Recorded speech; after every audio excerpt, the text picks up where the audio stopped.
We'll just start with a song that was inspired by some experiences that Terence speaks about.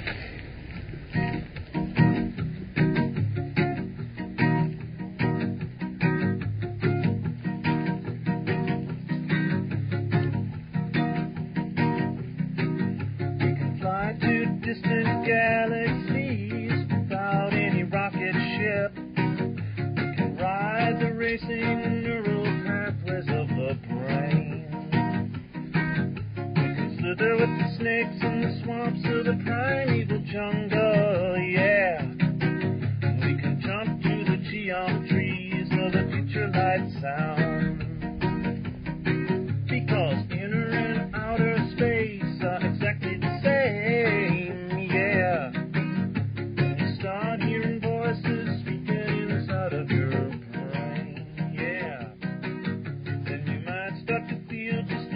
like you're going insane, yeah, yeah. Inner and outer space are exactly the same.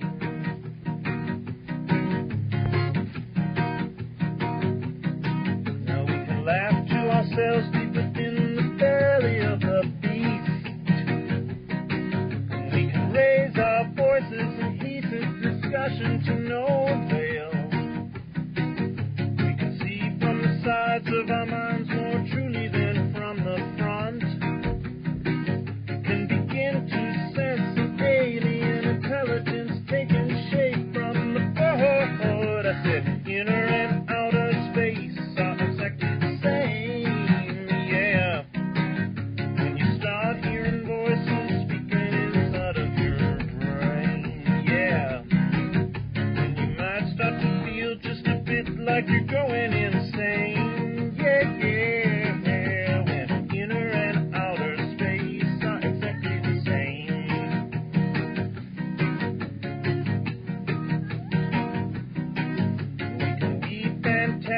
Conspiracies about all the evil in the world. We can theorize and conceptualize till it no longer does us any good. We can cling to our thoughts till we just can't do it anymore. Yeah, yeah. We can check all the excess baggage of our minds at the door.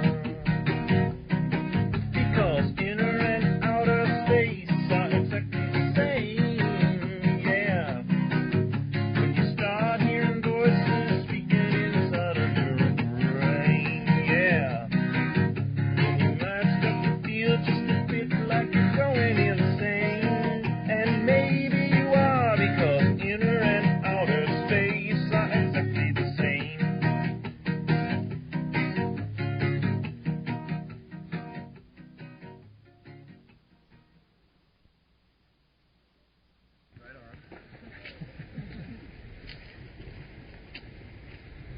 I want to welcome everybody to the Ojai Foundation. It's lovely to see so many old and new faces. When I was asked to introduce Terence, I wondered what on earth to say. So I thought back to when we first met. And that was at Esalen Institute in the spring of 1983. And I'd been living there for about 9 months, recovering from a nervous breakdown, which occurred here. And I was certainly getting better at that point. I was walking again. And Paul Herbert, who was the sound person at Esalen at that time, said, "Leon, you have to come and do this workshop."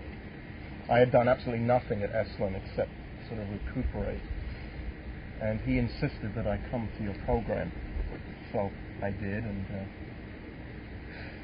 the program itself is a sort of blur of Naturera, flying saucers, mushrooms, electronic intelligences. It's just a total blur. He spoke. This man spoke for like, I don't know how many hours.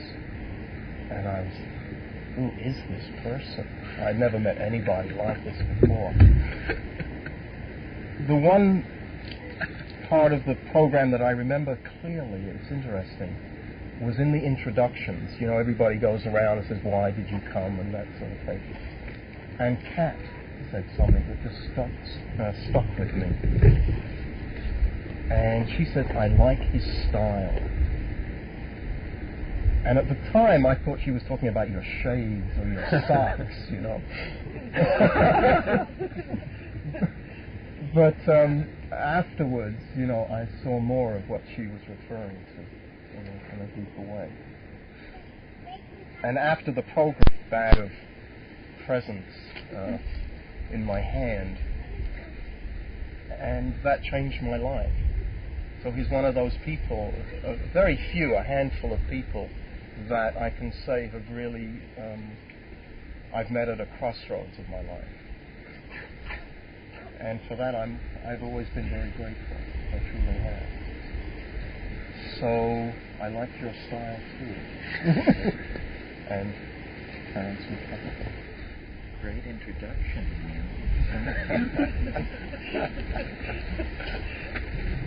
Well, and a tough act to follow. Before we get into this, what time is lunch, Lola? 1 o'clock? So we'll go till 1? Or if you want to have time, if you want to walk around. Go till 12:30 then? Good. Can everybody hear in the back without amplification? Yes. Good. Well, if I get tired and begin to mumble, why, bring me back up. Yeah. Well, it's a pleasure to be here. This is sort of a nostalgic return. I can't even remember. The last Ojai event was at Camp Shalom. I can't remember. It must have been 3 years since we were all together here under the teaching tree. In some ways, a lot of water over the dam. In other ways, 5 minutes ago. I've just come from 2 days of speaking in Los Angeles to large audiences which demand a sort of formal intensity that you've thankfully relieved me of this morning. I guess well, how many people are familiar with my books or have been to workshops in the past? Is there anybody who's just utterly unfamiliar? Aha. Okay. Well, so we'll work from that benchmark out.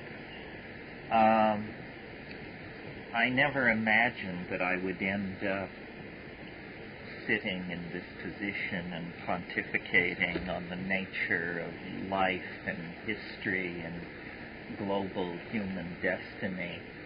I started out simply with a love of nature. I was persecuted as a child in my physical education classes, so I spent a lot of time on my own, and I grew up in western Colorado where there is a lot of exposed sedimentary rock, and some of it has dinosaurs pressed into it. And I could always feel these dinosaurs. The largest dinosaur ever found was found a few years ago near Delta, Colorado, about 30 miles from where I grew up. And all the time I was growing up, I knew that sucker was out there. But I could never walk to it. If I could have, probably my career would have taken a different turn. But my interest in fossils, I remember I had an uncle who gave me a book when I was about 8 years old of fossils. And it had one of those charts in the front of it where it shows 5 billion years, and then the last half inch is expanded to the next column, and then the last half inch is expanded to the next column. And so I saw that human history was a hairline crack at the bottom of the column furthest to the right. And I got the concept of how old, not the universe, but the Earth is. And it was a dizzying perspective. The town I grew up in, if you read Time magazine, you were persecuted as a left-wing intellectual. The town I grew up in once made it into Ripley's Believe It or Not as a place that had more Christian churches per capita than any town of its size in the United States. This was a town of 1,600 people with 42 Christian churches thriving.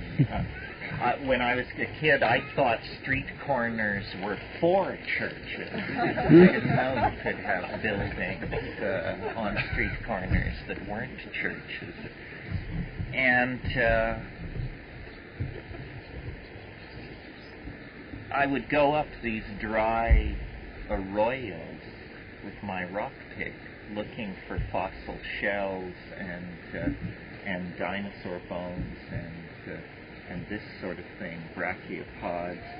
And in the solitude, because I would often not be able to con my little friends into attending me, because they learned quickly that it was hotter out there than decent people could tolerate.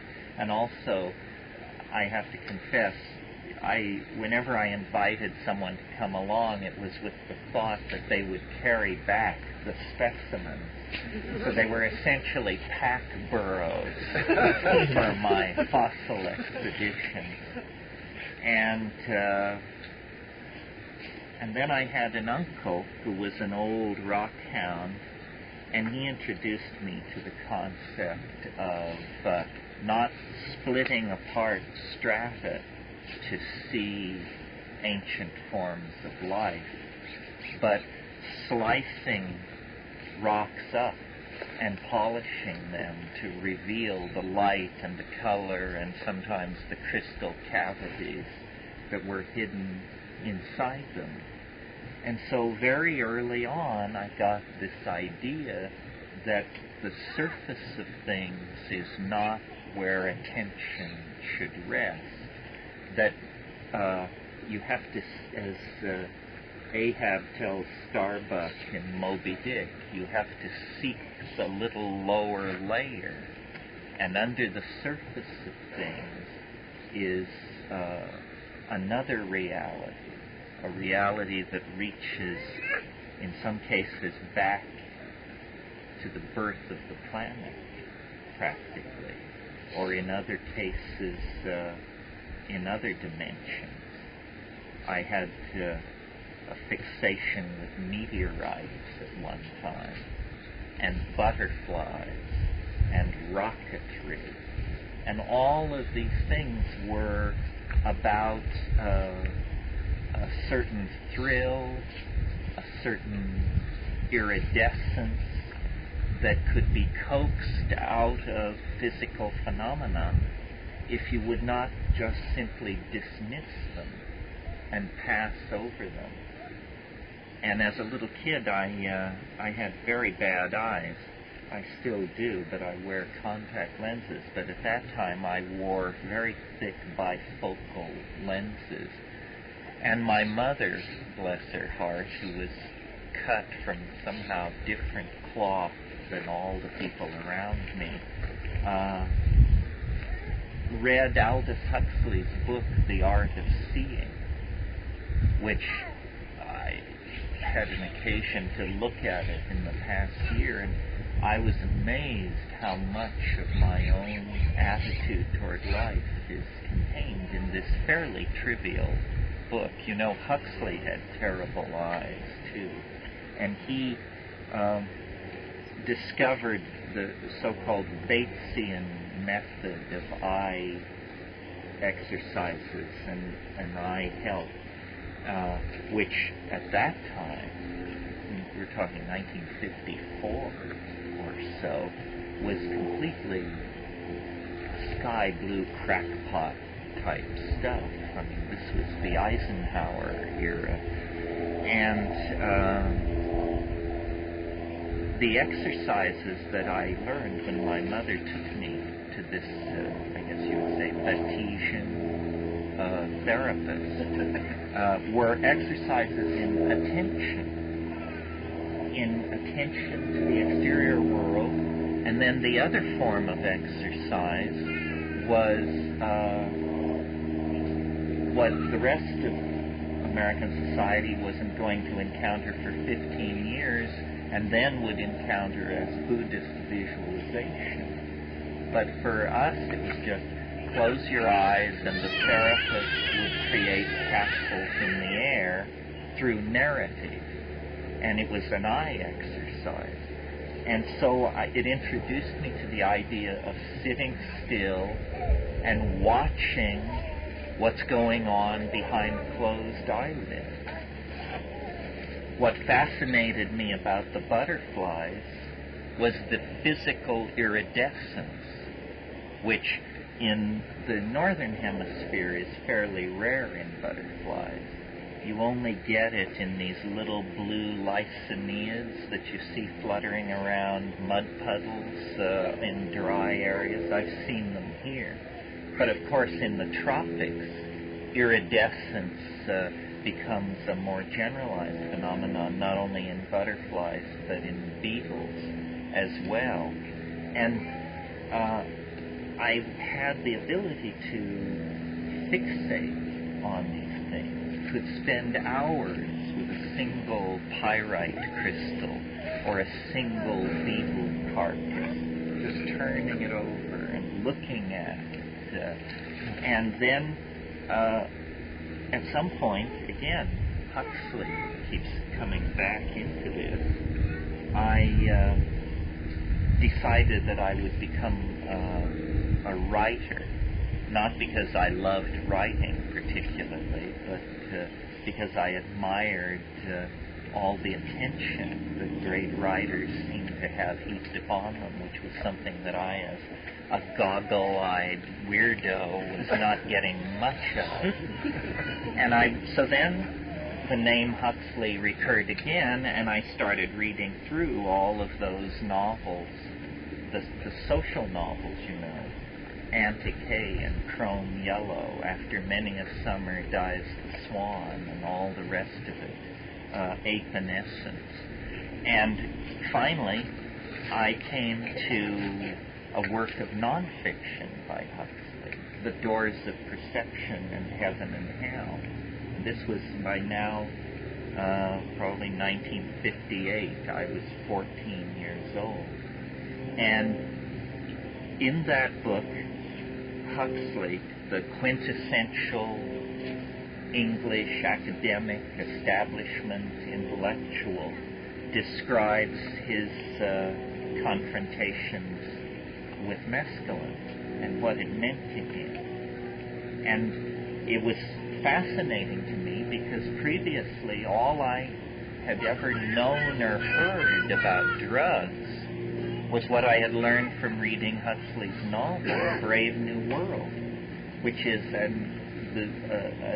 pharmacological dystopia, if there ever was one, and has lots to say to society today, I think. If you haven't read it, I recommend it to you. If you have read it, you recall that it was a society of people, perfect people, grown in vats, who died early, but who never lost the bloom of their youth, who were herd-minded, driven by advertising, and entirely dependent for their happiness and psychic equilibrium on a drug called soma. And they had little advertising slogans which they would repeat by rote if anyone displayed inappropriate anger or emotion. A gram is better than a dam, they would display publicly. Drug sound proposition. Here is this same author writing of mescaline and reaching for metaphors drawn from Meister Eckhart, St. John of the Cross, John Chrysostom, comparing the light falling into the folds of his trousers to the light of Caravaggio and Duccio and Fra Angelico. And I was amazed. I had never heard such carryings on. Well, now, if you go back and look at the Doors of Perception, you realize that this was not an extravagant telling of the nature of the psychedelic dimension. It was, in fact, a fairly conservative rendering, a description of low-dose, eyes-open, thoughty psychedelic voyaging. I mean, it's been a long, long time since I've set a stack of Abrams art books by my left knee before I take a psychedelic. But back then, that was how it was done. And you looked at the visible world. Well, so then, around this time, there began to be alarmist articles in the press about the abuse of blue morning glory seeds by some of the more crazed and unassimilated members of American society. And I immediately tore out and purchased a couple of packets of blue morning glory seeds, and then noticed that the leaves imprinted in the fabric of the drapes in the living room all seemed to have little faces and were dancing. This was, in fact, clearly the intent of the designer, but something that in all the years of living around these ratty drapes I had never noticed. And then I began to look at everything around me and discovered that this affinity for looking into things that my rock hunting, butterfly collecting habits had instilled in me had become like turbocharged. And swimming in the depths of polished stones, ponds, the ditch running down the back of the backyard were myriads of worlds. And I went outside and I was looking around at everything, and then I just felt physically overcome. My knees basically gave way underneath me, and I sat down under a tree and I closed my eyes. And my life has never been the same since, because there, waiting behind closed eyelids, were, ruined cities covered with creeping jeweled lichens and inhabited by shining-eyed creatures that were, I was not sure exactly what, and much, much more. And I just spent a half hour or so literally entranced, gazing into this unfolding reverie of deserts, jungles, machines, archaeological artifactoria, machines in orbit around alien worlds, all of this stuff. And I was stunned. I still am stunned. And that essentially set the compass for the rest of my intellectual life. I didn't understand really what had happened. In other words, I didn't clearly get it that this was a trip and that it was induced by the psychedelic. I understood something of that, but I thought also it must be unique. It must be my mood, my expectation. Or surely this cannot happen on demand through the simple act of eating morning glory seeds being sold at 35 cents a pack down at the hardware store. And so then I began to ask questions, and I quickly discovered it was a mistake. So I back to Huxley and read more carefully, saw that he was working from the earlier of Havelock Ellis, Weir Mitchell, Fitzhugh Ludlow. It turned out that this whole tradition, albeit an underground tradition in Western intellectual or aesthetic concern, based around the perturbation of consciousness with substances. Coleridge comes to mind as an example, and you may know his poem Kubla Khan. Kubla Khan was written in a flash, basically, based on an opium reverie. Coleridge was an aficionado laudanum, which was a tinctured form of opium that had a great vogue in the 19th century. Well, I knew nothing about opium or laudanum or the style of the 19th century English intelligentsia, but in the lines of Kubla Khan, I could feel this same siren song iridescence that had been in the pyrite crystal, in the butterfly wings, in the beetle bodies. Here, let's go out on a limb and really take a chance here. In Xanadu did Kubla Khan a statelier dome decree, where Alph the sacred river ran through caverns measureless to man, down to a sunless sea. So twice 5 miles of fertile ground, with walls and towers girdled round, and there blossomed many an incense-bearing tree. 5 miles meandering with a mazy motion, the sacred river ran. And it goes on, and then it says, it was a miracle of rare device, a sunny pleasure dome with caves of ice. And that notion, not the sunny pleasure dome itself, but the notion of a sunny pleasure dome with caves of ice, introduced me to the concept of what's called in alchemy coincidentia oppositorum, where two things which are mutually exclusive are juxtaposed in a way which creates a shock in the mind, a poetic shock that is then potentially memorable. Years later, I used this effect to title my books.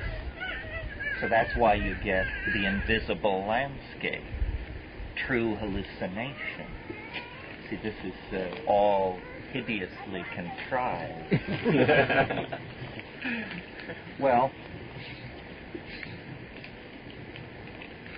eventually, and after many adventures too painful to recall, I ended up at Berkeley in the fall of 1965,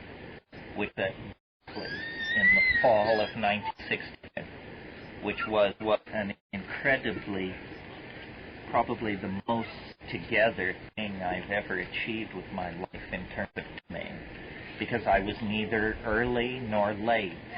I was not 10 miles off or 1,000 miles off. I was dead on. I was right at the very center of the flowering of the cultural revolution that is now vilified and fondly recalled as the 1960s. And I was living in a ratty rooming house in San Francisco that summer before going over to Berkeley. And there was a guy living across the hall from me who replaced all the white light bulbs in his apartment with red light bulbs and painted his windows black and played the major chords of Freight Train on his slack guitar over and over again. And he went on to glory as Barry Melton, the lead guitarist of Country Joe and the Fish. And I didn't know it, but at the time they were in the studio laying down the tracks for electric music for the mind and the body, which was one of the defining freak albums of that era. And he introduced me to the joys of cannabis, and further to something called Sandoz LSD, which was going around in these little tiny 00 capsules. And it was as if the previous Morning Glory vision had now been lifted to a whole other level of intensity. And everyone around me was undergoing these kinds of experiences. And there was a sense of incredibly accelerated change. You could palpably feel the acceleration of change seemed to be in the water, in the air. Once I moved to Berkeley, I noticed that the large billboard that they changed for Telegraph Avenue every 30 days contained cryptic messages that were inevitably addressed to me and my affinity group. In short, serious boundary dissolution and category enscramblement was creeping into my mental universe. And then, after about 6 months of this, I had a very strange friend who lived in Palo Alto. He still is my great inspiration. I wish I could coax him into public display, because he's the real Terence McKenna. But if you're the real Terence McKenna, you have too much good taste to ever do what I do. So, but he came to me. His style was to get there first, whatever it was, to do it, to reject it, and to be absolutely contemptuous of it by the time anybody else even arrived at the scene of the crime. So in early 1967, he came to my house in Berkeley one rainy February night, and he said, something you might be interested in. And I said, what's that? And he said, this is a material that has been boosted from an Army research project being run down at SRI, and someone managed to get a 50-gallon drum of this material out of the inventory without anybody knowing. And I said, what is it? And he said, it's called DMT. And I said, it's a psychedelic drug, right? And he said, right. And I said, how long does it last? And he said, 3 minutes. And I said, no problem, bring it on. Because after all, I had been assaulted by Life magazine on the subject of LSD, and I had gotten that under my belt, and I was by now relatively sophisticated about cannabis. I figured there were probably no more frontiers to cross. And so we sat down then and there and did it.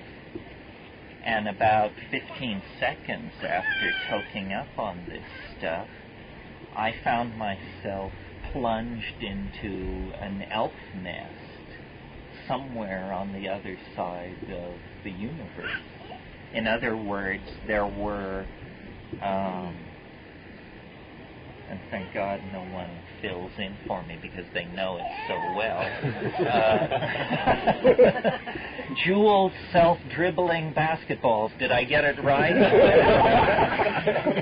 dual self-dribbling basketballs that came bounding toward me from all corners of this domed underground space.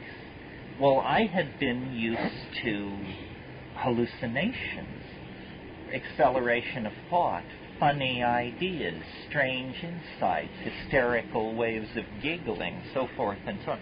I had never seen anything like what I was now face to face with. And also, whatever this substance was, it didn't affect me. It didn't affect my perception of who I was. In other words, it seemed to me that the drug wasn't working. It was simply that the world had disappeared and been replaced by something else.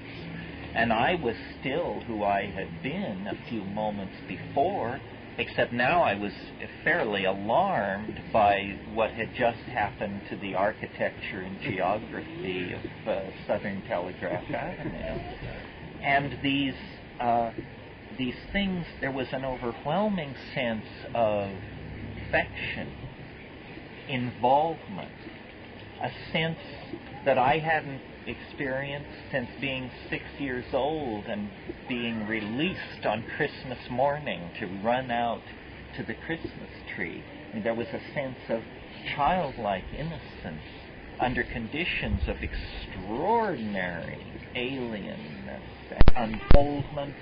And I was boggled, the mind boggled. I at last understood the real meaning of this new cliche at that time.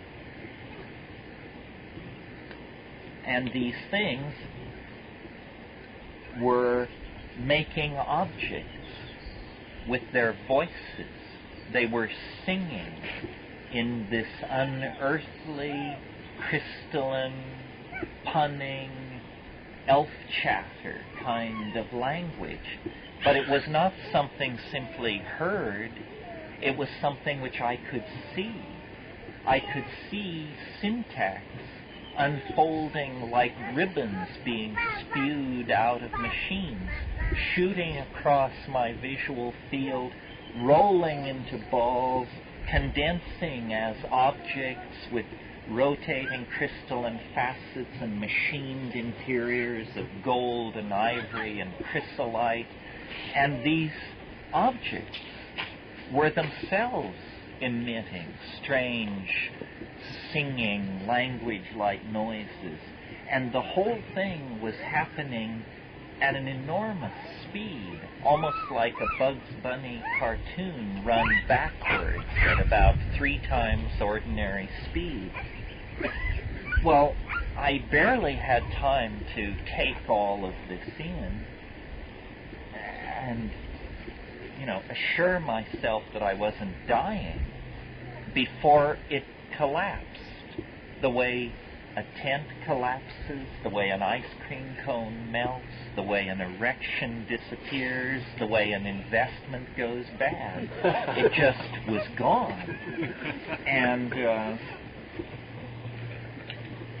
my friend, I was sitting there, I opened my eyes, and my friend said, "So what do you think?" And I was stunned. I've never actually seen it hit anybody quite as hard as it hit me. For about 15 minutes, all I could say was, "I can't believe it. I can't believe it. I can't believe it. I can't believe that. I can't believe that." You call that a drug? You must be nuts. Drugs don't do that. I mean, drugs speed you up, slow you down, make you fall down, stuff like that. This is no drug. It's magic. It masquerades as a drug. It's a doorway into another world. I kept having the image of Aladdin's lamp, my favorite fairy tale, and I felt like Aladdin. You buy something in a junk shop, you take it home, you try to clean it up. The next thing you know, a flame a mile high pours out and demands to do your bidding. That was the impression I had. And it's the impression I still have, that must have been early 1966, 66, 76, 86. What is it? 36 years ago? That's not possible. 26 years ago. Nothing has particularly changed. Nothing has ever surpassed it. And for me, that was the moment that set my auto compass for life. I mean, I said, this I must understand. Not only did my mother not tell me and my father not tell me, but Aldous Huxley never told me, and neither did John of the Cross, and neither did Meister Eckhart. All those people were apparently flying at a lower altitude than I, 19-year-old brat in ratty rented room, have been able to achieve in the last 15 minutes. And so then I began to look for this, or for some trace of it, in the history of human philosophy, in the history of art, in ethnography, everywhere, and I really didn't find it. And I really still don't find it, except there are certain faint footprints in the blowing sand of human experience that if you've seen the vision, you can follow these footprints back to something like this source. First of all, I went to the library. None of the heads that I knew could make any sense out of this at all. For them, LSD defined the top of the ladder. Well, with this stuff, LSD and being at the local PTA meeting, meeting down seem to be two states of mind which merge together on some distant horizon of straightness. So I went to the library and began reading more intensively in more focused fashion. And I learned that in South America there were tribes of people who apparently utilized plants that had this stuff in it. Now, at that time, this was 67, this was new information that had arrived in the domain of botanical scholarship, really in the previous 5 to 10 years, through the work of people like Richard Evans Schultes at Harvard and William Safford and other people had described this chemical being present in these aboriginal intoxicants. So far as I could tell, no academic had ever done it, because no description matched what I had experienced. And when I discussed this with my friend who had brought me to this place, he said that he felt that probably it was impossible to attain these kinds of concentrations outside the laboratory. And that meant, if true, that these shamanic practitioners and societies that were utilizing this were utilizing it, but that they themselves had no real awareness of what it was potentially like when concentrated through modern analytical and laboratory techniques. So it really wasn't a choice. I mean, I guess that's what it's like when you get your calling. It's just a little hard for me to imagine that, being a CPA or a city planner or something like that could seize you by the ears with the kind of intensity that this seized me. I mean, I said, I've got to understand this stuff. This is the most amazing thing. And the second most amazing thing was that nobody seemed to know about it. I mean, I couldn't understand why there weren't 11-inch high headlines on every newspaper on the planet saying, you know, doorway to hyperspace discouraged, elf negotiations proceeding, something like that. No, apparently it was a private mystery, or known but to a very few.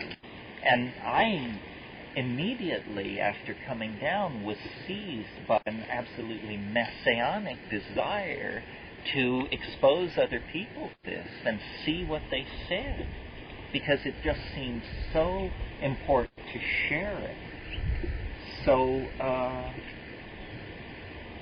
that's basically what I've been doing ever since, and trying to draw conclusions, trying to understand what is this, number one. How is it that it can coexist with the world of George Bush and not be discussed or not be part of the mix of social concerns? I mean, after all, we're a society where people jump out of airplanes on weekends because their lives are so boring and empty.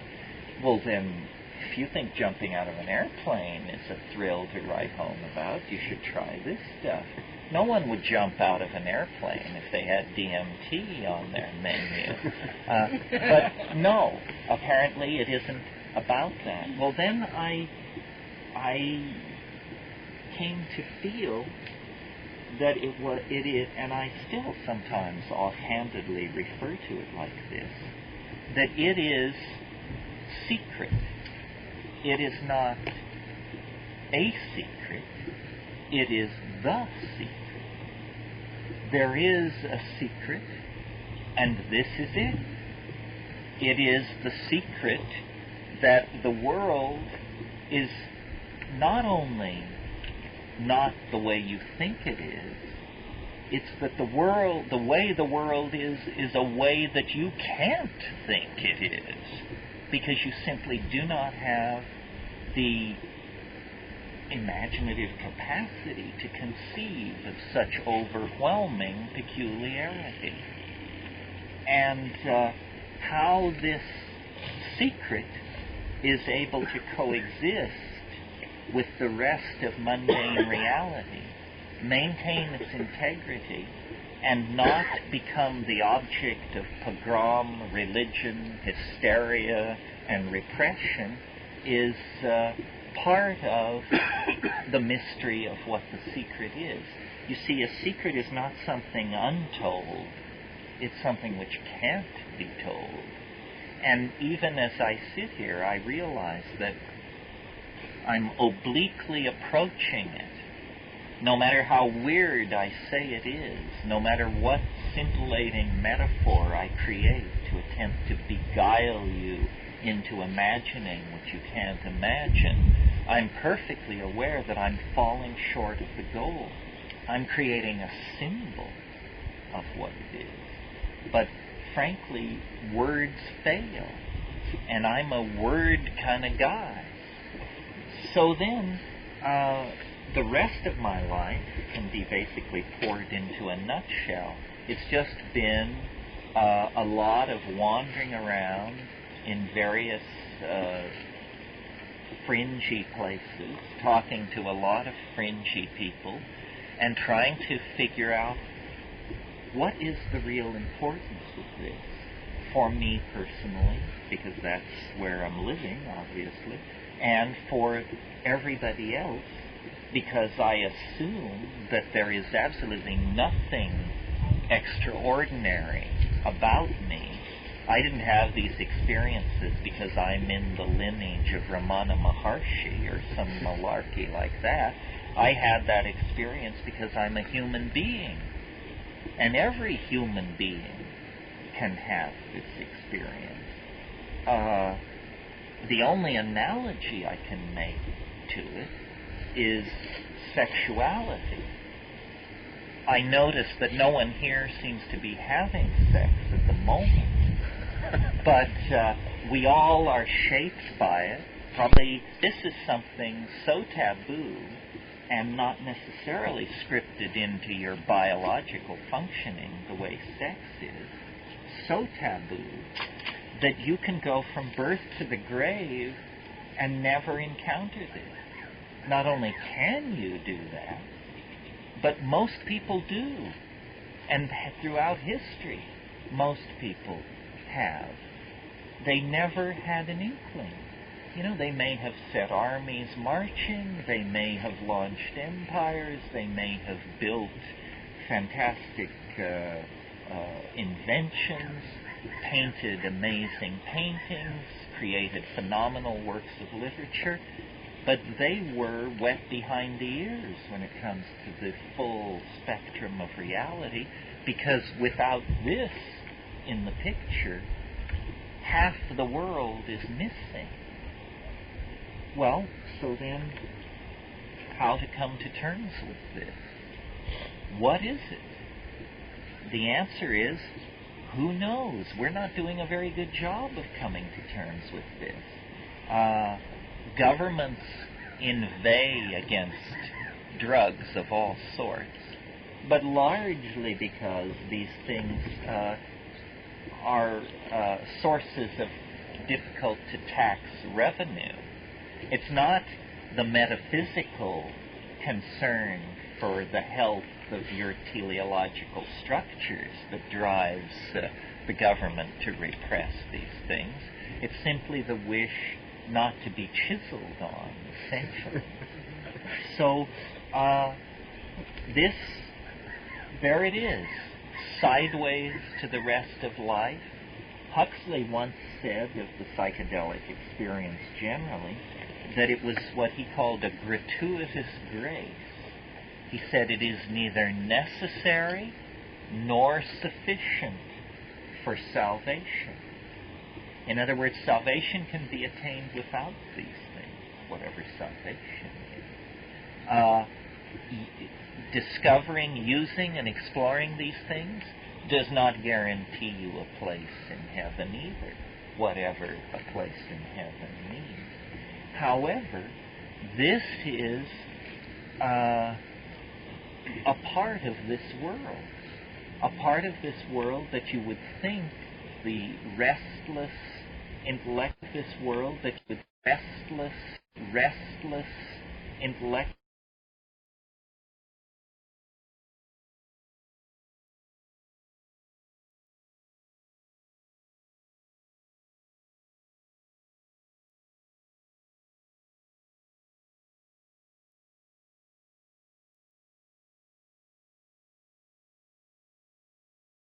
technically,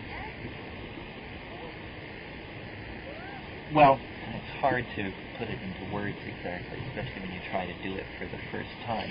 Obviously, the difference between a living person and a dead person, there is a way of thinking about that where you would say the difference is a chemical one. In one case, metabolism is going on, in the other case, not. I am beginning to think that this narrowing of our conscious focus into three dimensions for survival purposes that I mentioned a few minutes ago may have actually cut us off not only from where the game will be next month or who stole the chicken, but it also may have cut us off from contact with the after-death world, because it has no efficacy in the very nitty-gritty blood and muscle problem of day-to-day survival. And that what we have discovered in DMT is literally a chemical doorway to the bardo. And that this, I think, is an even more confounding notion than the notion that we are being pheromonally managed by zeta reticulums or something like that.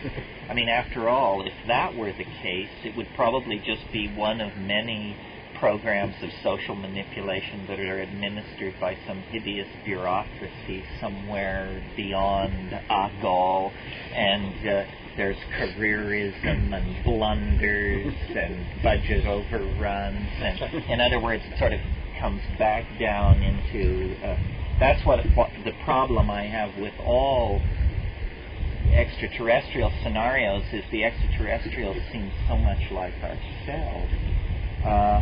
I think probably it's that we have found the pharmacological key to the bargain, and that this is going to overturn civilization so completely that we might as well just call an end to it and recess the meeting. That and if you ask shamans about this, you say, what is this all about? They will tell you, well, we do all our work through ancestor magic. Well, ancestor is a very sanitized term, because not too many people, when they hear the word ancestor, realize that we're talking dead people here. So when a shaman tells you he works with the ancestors, he's saying he works with dead people. Well, if that's the case, then we are close to being able to secure, in a rational sense, the answer to one of the questions that has driven us most buggy throughout history, which is there continuity of something after the body dissolves? And I am the last person to ever carry this message into society. I was raised Catholic. I rejected it. At age 14, Jean-Paul Sartre, Jean Genet, Friedrich Nietzsche, these were my gods. And I felt, that moral responsibility, existential honesty demands that we put aside the cheerful fairy tales of more naive levels of culture, and that anybody who wants to talk to you about the dear departed and all that is, in the grip of menopausal mysticism or something, or just hasn't carried out a rational analysis of what gives. Now, I think, these religions have all made hay out of, and hash, I might add, out of their imagined franchise of the after-death world, because they use it to beat you on the head with some moral laundry list of do's and don'ts that's very dear to them. And it can be anything as nuts as that you shouldn't eat pork to who knows what, on all sides of the world, and has only been thrown into question by the scientific high-tech democracies in the last 500 years or so, and for them only among a secular educated elite, the premise that there is something that persists beyond life. And I think that part of the profligate irresponsibility of modern life arises from the fact that we don't think we have dues to pay. We think there's an easy way out, and that you could be a jerk and then just become food for worms, and nobody will ever get on your case about it. And so moral relativism has come into play. But if in fact we are securing in some form the notion that the human personality or some portion of it persists after death, and that there is an ecology of souls, and that we must in some sense share this planet with them, because after all, when you smoke DMT, you don't go anywhere physically. You simply see your nearby environment from a different dimension through different eyes. Then it means that we represent a tiny minority of the human beings who care about this planet. We, the living, are just a tiny slice of who cares and who is active in the situation. And somehow we are being, through chance, which I don't believe in, or through design, which seems everywhere around us, we are being brought up short and told that in order for the Earth to survive, we must join everyone else in this other place. And that it is not to be conceived of as dissolution, it is to be conceived of as disembodiment. This is the only thing I can figure out that is going on. There is some kind of project underway to transfer the lumpen living into the realm of the Grateful Dead. And the anxiety that we feel about death is an anxiety born essentially of ignorance. And this ignorance is understandable because we have suppressed, repressed, and denied shamanism the leadership role that it should have in metaphysics of all sorts. And so now we're about to become extinct. And you can like it or you can not like it. You can decry it as the greatest tragedy ever to befall us or this planet, although I suspect the planet will heave an enormous sigh of relief. But there is a perspective in which it can actually be seen as progress, that we are all at once going to transit into this Bardo realm. Now, this may not be it. It may not be a simple die-off. It may be that somehow a dialogue can be set up with these souls, or their representatives, or whatever they are, in this other place, and that a world can be established which is neither quite theirs nor quite ours. In other words, that the difference between being alive and being dead, which seems to us fairly fundamental, could in fact turn out to be fairly minor and erasable, or the boundary could be moved from where it is to somewhere else. This stuff is hackle-raising in its weirdness, but if you're going to be true to the content of the experience, then I think you're pushed in these kinds of directions. And the attractor at the end of history that seems to be pulling the human world, certainly, if not all of space and time, into its domain, is in the act of realizing itself, going to obliterate the kind of distinctions that we have grown used to. Even on such fundamental issues as life and death.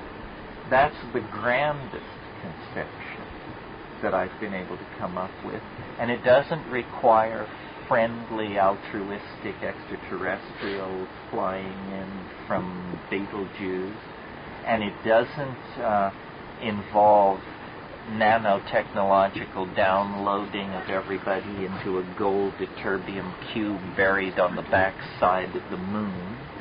And it doesn't involve the human enterprise simply becoming a layer in shale somewhere in the strata of the paleontological record of life on this planet. It is, a fitting denouement for the mess that we have wandered into. It does require unlimbering of the imagination to come to terms with this, because we are in great denial over the possibility that the world could really be transforming itself. I mean, about as far as most of us can go without getting metaphysically uncomfortable is to embrace recycling and population control. But I doubt that such cheerful diddling with the machinery will be able to swerve us from our path. I think, like it or not, we are going into a world that we literally, as we sit here, cannot conceive of. A world so different from ordinary reality that to discuss whether we will be alive or dead in that world is mere quibbling. There's one point I wanted to clarify real quick. I didn't see this launching of the alien psychedelic spore templates as a bureaucratic enterprise. I almost always envisioned it as a real provisional underground thing, maybe done by a small minority of shamans in a desperate hope to somehow, propagate their origins. You mean alien shaman? Yeah. It could be that. I think I sense a crisis in the physics of the matrix itself. In other words, I think that this is not only happening to human beings. I'm serious when I say, there's only 20 years of history left and we still have half of it to do. We're going to have to do some pretty fast stepping. I mean, what we took 50,000 years to do, we must now do in 20 years. I think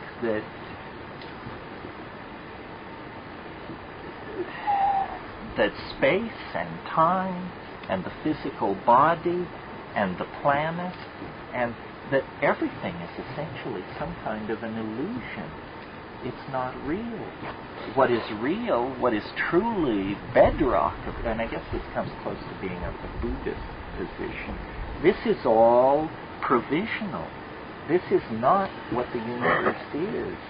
The universe is something else. The Buddhists have a doctrine that if a single person will attain enlightenment, then the illusion will collapse instantly. All beings will be sucked into the post-enlightenment state. And the illusion of space and time, of becoming an entity, will all be obviated at the snap of a finger. Well, we tend to disbelieve this because no matter how metaphysical we are, and we may even call ourselves Buddhists, we really believe that Andromeda is 250,000 light years away. I mean, we can't conceive of a light year, but we actually believe that what the scientists tell us. And yet, my God, when you start carrying out a critique of modern science, you cannot believe what fluff this stuff is built on. I heard an analogy recently which I thought was very interesting. Our entire picture of the so-called distant universe is built up by the science of radiotelescopy, the use of radio telescopes to study deep space. This science has been in existence since about 1950. If you were to take all the radio signals that have been analyzed by radio astronomy since 1950 and characterize them as energy, it would be the amount of energy that is released by a cigarette ash falling a distance of 2 feet. So this is the thinness of the data out of which we have created these incredibly grandiose conceptions of what is happening. Science is just whistling past the graveyard. Don't forget that the telescope is about 500 years old this year. So to believe, that the story science tells us is true, when we can't understand the mathematics, we cannot build the instruments ourselves, we cannot analyze the data. I mean, we are under the thumb of a priesthood more domineering, more removed from the ordinary concerns of ordinary people than any priesthood of any religion in the past ever was. I think we should hold all that in abeyance. I'm not saying it's not true. I'm saying it's not possible to tell whether it's true or not. One thing psychedelics will do for you, for sure, is to convince you that what's real is what I call the felt presence of immediate experience. That's what's real. You know, what you think, what you feel, what you see now is what's real.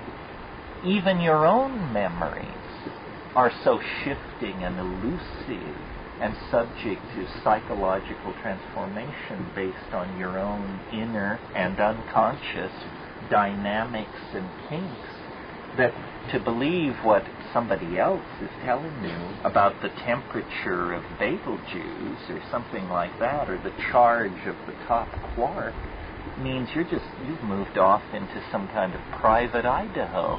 Crazy people rave about stuff like this. But I think people who are rooted in a good philosophical method will not give much credence to anything out of reach of their good right arm. And the psychedelic experience is an experience. You know, I didn't present you with a set of tensor equations or a tape of electromagnetic data interpreted through the fiat of a fishy formula. We're talking experience here. And this experience, if made commiserate with ordinary experience, I think leads to the conclusion that this is, I said this the other night, this is as dead as you'll ever be. This is as low as you can go. This is as confined a mode of existence as it's possible to know. And it's all up from here, folks. It's a kind of Gnostic vision. It sees our present circumstance as the low rung of a ladder of transformational distillation. And, we come from we know not where. I mean, we have, yes, the details on the fertilization of the egg by the sperm and so forth and so on, but where the form comes from, we don't know. This is the mystery of morphogenesis. And then where the form goes to, we do not know. I mean, I now think that the proper way to think about biology is biological objects, plants, animals, fungi, bacteria, amoebas, and human beings. Biological objects are hyperdimensional objects. You can tell that that's true because whenever what is the sine qua non of a biological object? Meaning, what is the thing it must have to be biological? It must metabolize. That's the essence of life. The form is stable, but the matter and the energy which compose the form are in constant cycling. The form stabilizes, but the energy is flowing through it, which stabilizes it. Well, when we use phrases like cycling through it, flowing through it, these are words which imply a temporal dimension. If you have a chair and you cut into it, it doesn't bleed, it doesn't squirm away, it doesn't begin to rot and fall over. If you cut into a living object, it undergoes all kinds of changes. This is because you have destroyed one of the dimensions necessary for its manifestation, the temporal dimension. The living body has a relationship to time which the chair doesn't have. The chair is borne along in the stream of time. The biological object is made of time itself as much as it's made of space and matter. And so really what birth is the descent of this mysterious entity called the form into matter. It clothes itself with matter and energy through a process of gestation, unfoldment, separation from the environment of gestation and unfoldment, which is the mother's body. And then it has an autonomous existence. But what is generally true of all life in the phylogenetic, in the ontogenetic expression? What's true is that it has finite duration. Everything dies. The individual dinosaur, the individual elephant, the individual human being, they die. That means that the form eventually withdraws itself from the domain of matter and energy, and it then presumably exists as it existed before, having added whatever adumbrations three-dimensional experience has given to it. So I've come to see the body as basically the placenta of the soul.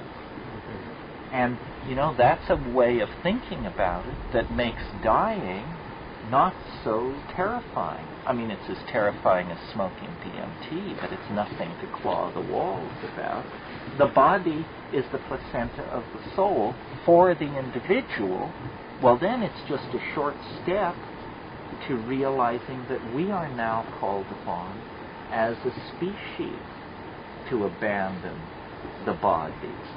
The body is the collective body is the collective placenta of the species, and you don't do a war dance around the placenta. Once it's served its function, which is to bring the forming fetus to the point where it can exist and sustain itself in the dimension for which it is destined. In the case of ordinary birth, that's three-dimensional space and time. In the case of this metaphor, it's the hyperspace beyond space and time. Once we are ready to exist in that dimension, it's time to undergo the journey down the birth canal and bury the placenta under the old apple tree and forget it and move on.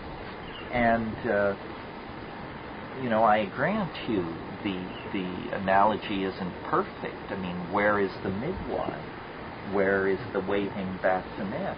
But perhaps the answer to that is the midwife is waiting in these intimations of the friendly alien presence. It may be an aspect of humanness that awaits us just over the great divide. And so we are going to have to I think that probably now at every talk I give, I make the analogy to birth. That this is what we in the 20th century are experiencing. The 20th century is analogous to the birth canal of human history. And so, the wonderful swim in the amniotic ocean is over. The fool's paradise of the fetal life is ending. Now the walls are literally closing in. We can't get enough oxygen.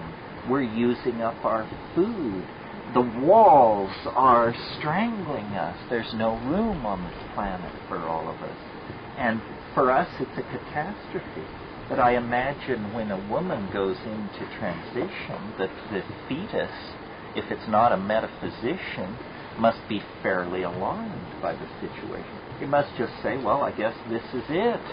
It's all over. I'm going to be strangled, suffocated, and simultaneously choked to death in this situation.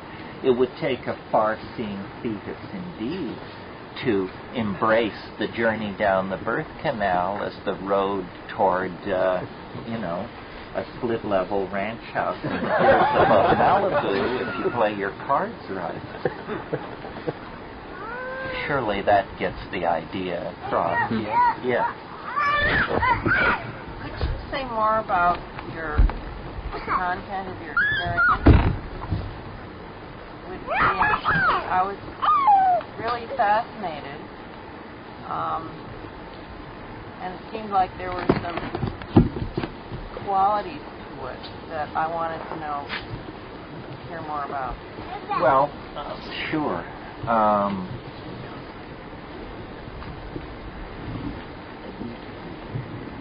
DMT, if you take it orally, is destroyed by enzymes in your gut, so it has to be smoked unless you have a chemical strategy for inactivating those enzymes.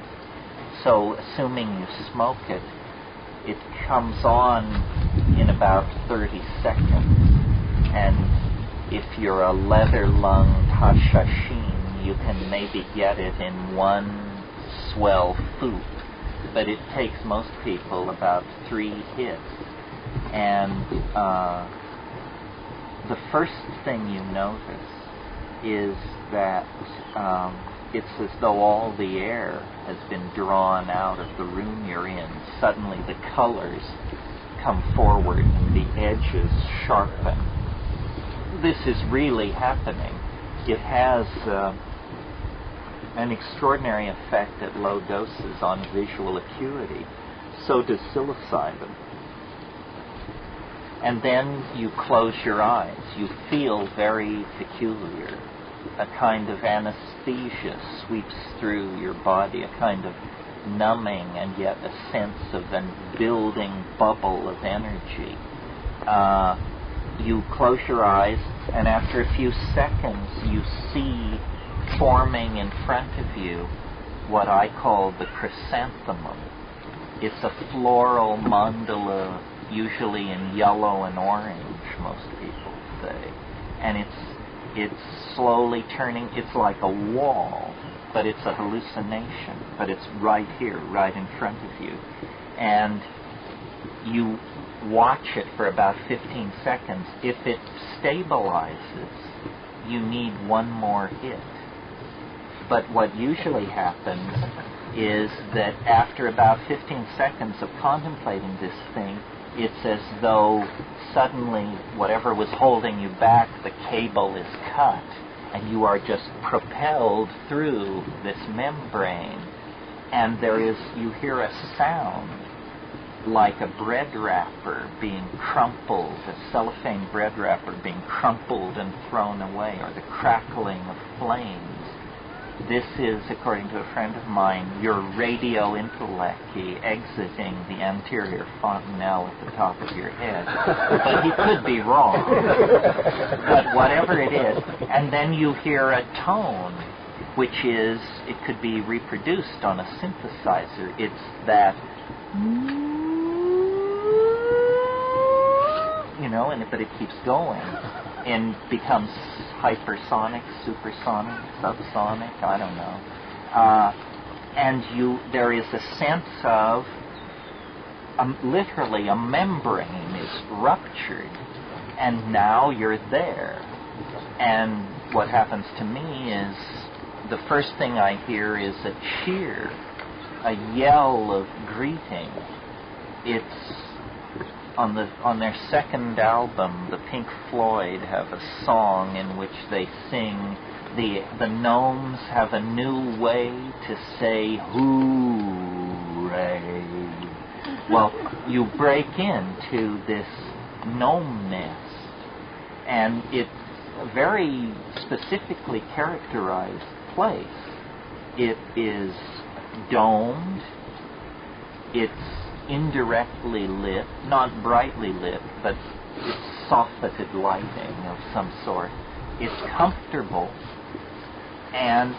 but all of that is hard to focus on and relatively inconsequential, because the main thing that's happening is these things come bounding towards you like greyhounds, and there are many of them. these jeweled, self-dribbling, transforming basketballs, which look like iridescent electric radiolaria or something. I mean, they are diatomaceous neon transforms made of syntax or some damn thing like that. And they come toward you, and you have to deal with yourself in this situation, because most people, in my reaction, is absolute amazement, complete hysterical disbelief. I mean, you just say, you know, my God, what is happening? It comes so quickly that it isn't like a drug where, you know, you deep breathe and you close your eyes and you wait for an hour and you slowly summon it out of its crevice. It's not like that. It's like you were struck by lightning. In fact, some people think they have been struck by lightning, that they never got to the drug, that just as they raised it to their lips, they were struck by lightning, or a jet fighter fell out of the sky, or something. And then you have to ask yourself, is this okay? Because it's so radical and it happens so quickly, and your eyes are wide open and you don't see anything recognizable. Three-dimensional space, the room you were in, everything, it's gone. Instead, this place, and then they tell you, they try to reassure you, although they're not very reassuring. What they say is, don't give way to amazement. Don't abandon yourself to wonder. Basically, don't be a jerk and a rube, you know. Pay attention. Pay attention to what is happening. And then they proceed to do a very intense form of team teaching. They come bounding up, they present themselves. They also do this weird thing where they jump into your chest and then they jump back out. So you're having this sucking in and out of your body thing. They jump in and out of your chest, and they are singing and squeaking and squealing in some kind of elf glossolalia, which you can see. This is very important. They speak a language which you look at, you don't hear, and they make objects which are like super puns of some sort, in that the object is not one thing. It is somehow several things simultaneously. The way a pun attains its effect by being simultaneously more than one thing. But these are not verbal puns. These are objectified puns in three-dimensional space, and they're funny. And the whole thing is pervaded by the word zany is what I use. It's a form of humor. It's a form of merriment, but you can't entirely relax around it because you can't entirely be sure that you're getting the joke. So it's like it's a humor with an edge to it. And they are showing you these jeweled, I've compared them to Fabergé eggs. And when they show you these things, you can tell by looking at them that if you could bring a single one of these objects, no larger than an orange, into this world, it would end the debate. I mean, all you would have to do is show it to somebody, and they would say, that's impossible, but yet it's happening, so therefore my reality is dissolving. I mean, it's somehow to gaze upon these objects is to be forever corrupted for ordinary consciousness. Make them with their voices. These objects are quasi-alive. The objects themselves can sing and make other objects. So you're like in this, a cross between Santa's workshop, Tiffany's, and the basement of the Metropolitan Museum, And they're offering you all this time. I've somehow stretched the thread too tightly, and now I'm never going to make my way back. And they're saying, no, that's not what's happening. This is what's happening. Pay attention. Look. And then it just fades very suddenly, and they sense it coming. They have urgency because they know the window is tremendously narrow. And in the final moments, in some cases, I recall, they literally, it recedes away, or you pull away from it, and they say, déjà vu. and then you open your eyes, and you're in the room you left. It's like 1,000 mics of LSD or something. You are more loaded than you have ever been in your life, and you immediately proclaim, my God, I'm completely down.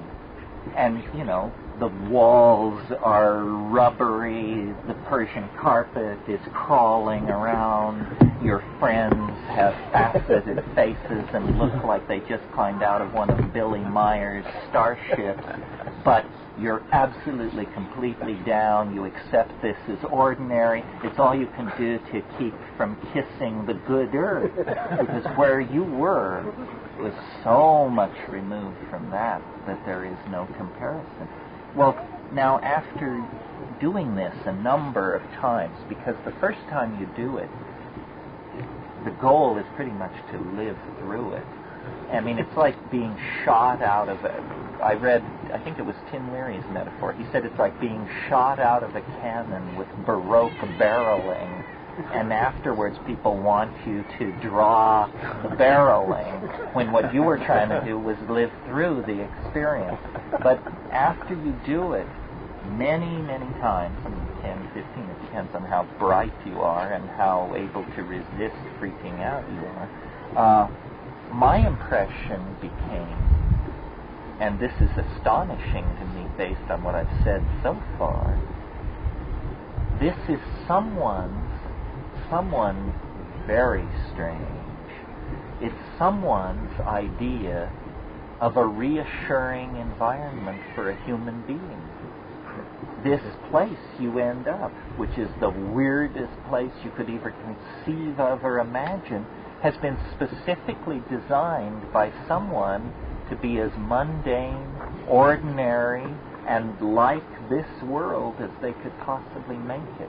Not only that, the impression that I have is the vibe of this place, if you will, is it's a nursery. It's a playpen, in fact. And these toys, these things, these elves, are nothing more than the equivalent of stringing a string of colored plastic objects over a bassinet. They're to teach you spatial relationships and hand-eye coordination. You are briefly in a nursery for receiving human beings who have just crossed over from hyperspace. Well, imagine if all you knew about this world was a nursery in a maternity ward or a home somewhere, and you were trying to deduce the nature of the universe from a 30-second visit to a human nursery. That's the kind of position we're in. And I think that is what gave me the notion that this has to do with the after-death state. Apparently, the soul is literally being born into this other dimension, and the soul is not, it's exactly like this world. When you're born into this world, you're just a little worm of a thing, You have to be held by your mother, you have to be swaddled, you have to be kept away from bright lights, breezes, men with cigars, and so forth. And the soul, as it transits into that place, you immediately meet the extended existence of your soul in an entirely new domain.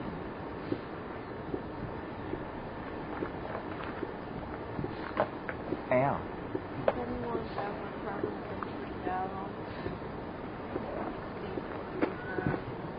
You mean stayed in that place? No.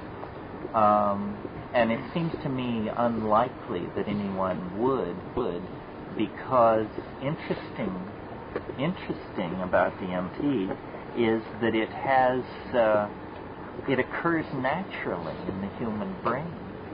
We all make it all the time. And so in a sense, this is not a drug at all. This is a human metabolite that you're getting a tremendous overdose of. But the fact that it occurs naturally in the human brain means that you have chemical pathways, biosynthetic pathways, that can deal with it. That's why it lasts so short a time. One way of talking about the toxicity of a drug is to ask the question, how long before you feel perfectly normal after taking this drug? If you have a drug that 24 or 48 hours after you take it, you still have lower back pain and you're lying in warm baths and avoiding ringing telephones and don't want to talk to anybody, that's a toxic drug. I don't care whether it's coke, methadone, or LSD. You shouldn't. That's not good. DMT, 10 minutes, within 10 to 15 minutes after taking it, you not only are down, you can't tell you did it. There's no residuum, no lingering headache, no dryness of mouth, no dilated pupil, nothing. It's like you took an ice cube and hurled it into a blast furnace, and then you went looking for it 15 minutes later. It's not to be found. It ain't there. Well, this is amazing, because this is the strongest psychedelic there is. You'd think that you'd have to put ice packs on your head for a week after this experience, and instead it's completely gone. So Rupert and I, in talking about this, he developed the idea of what he called a necrotic compound. He thinks that DMT, that at death, you flood your system with DMT, that this is what these pathways exist for, and that it sets you up for dying, and that if you can, and I gave DMT once to a Tibetan Lama, a very old one, not one of these alcoholic fundraising lamas, the real thing. And guy took it like a man. He was probably 92. And afterwards he said, it's the lesser life. He said, if you go further, you can't return. That's the limit. Beyond that, there is no fail-safe. And he was perfectly matter-of-fact about it, and I took him at his word. I mean, if anybody should have known, this was the dude. And I think it's a tremendous argument for hope. And you see, it's not only an argument for hope, it means that if we could get the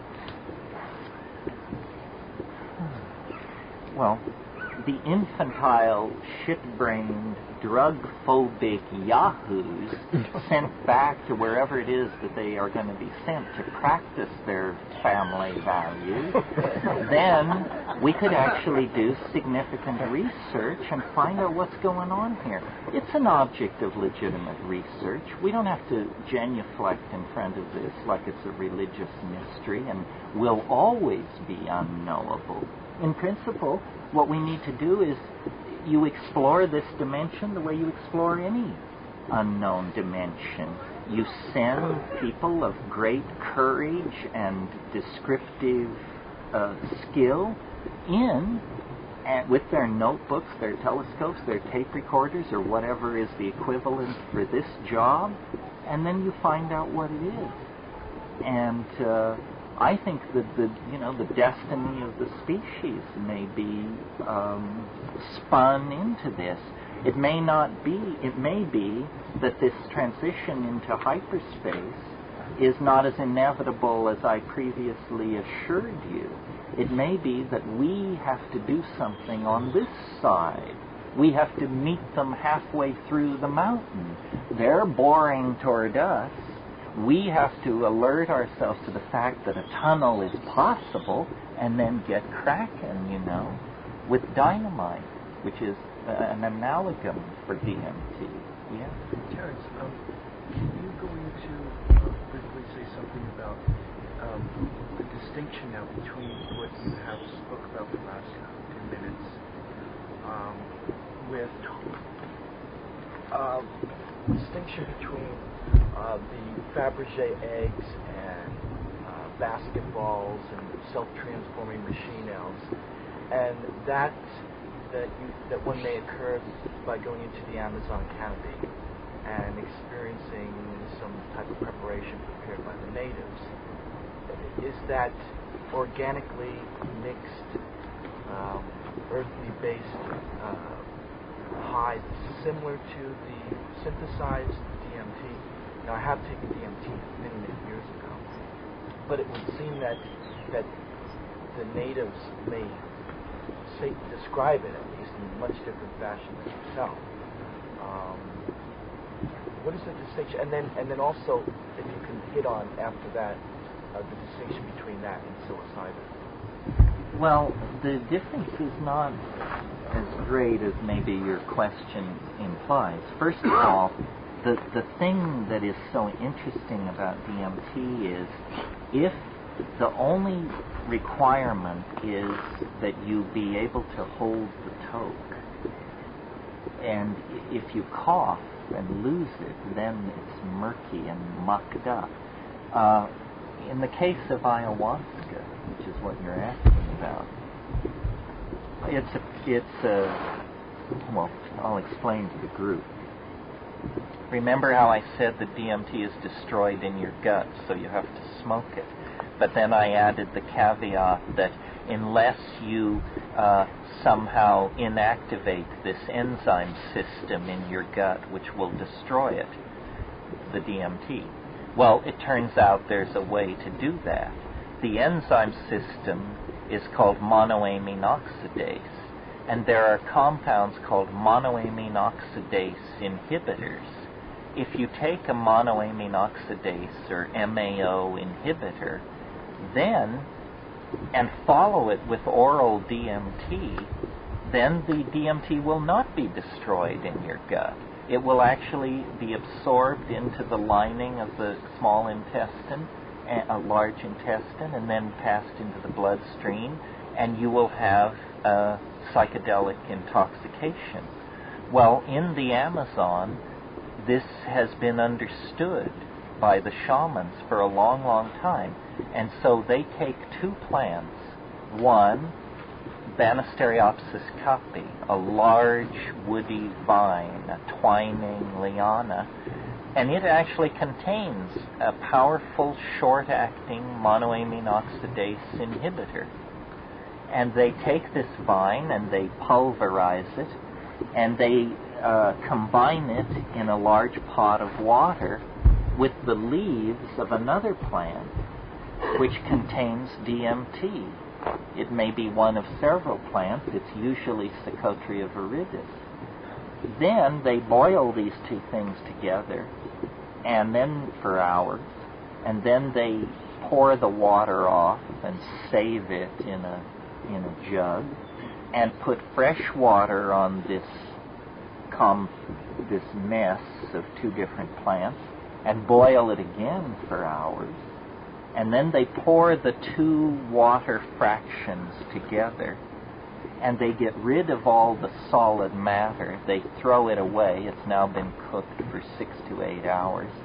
And they take this watery fraction, several gallons, and they drive it down over a hot fire until they get something, a dark brown, thick liquid that is truly horrifying to ingest because the taste is so ghastly.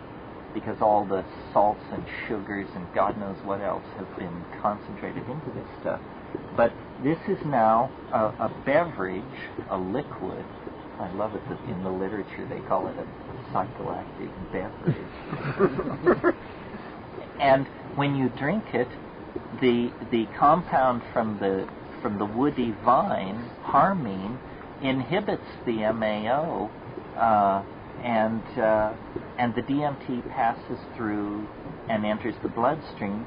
And instead of a 10-minute experience that reaches the apex of intensity in 2 minutes, you get an experience which is drawn out, stretched out over about 4 to 6 hours. Now, usually, this is not, it's a psychedelic experience. It's similar to mushrooms in some ways.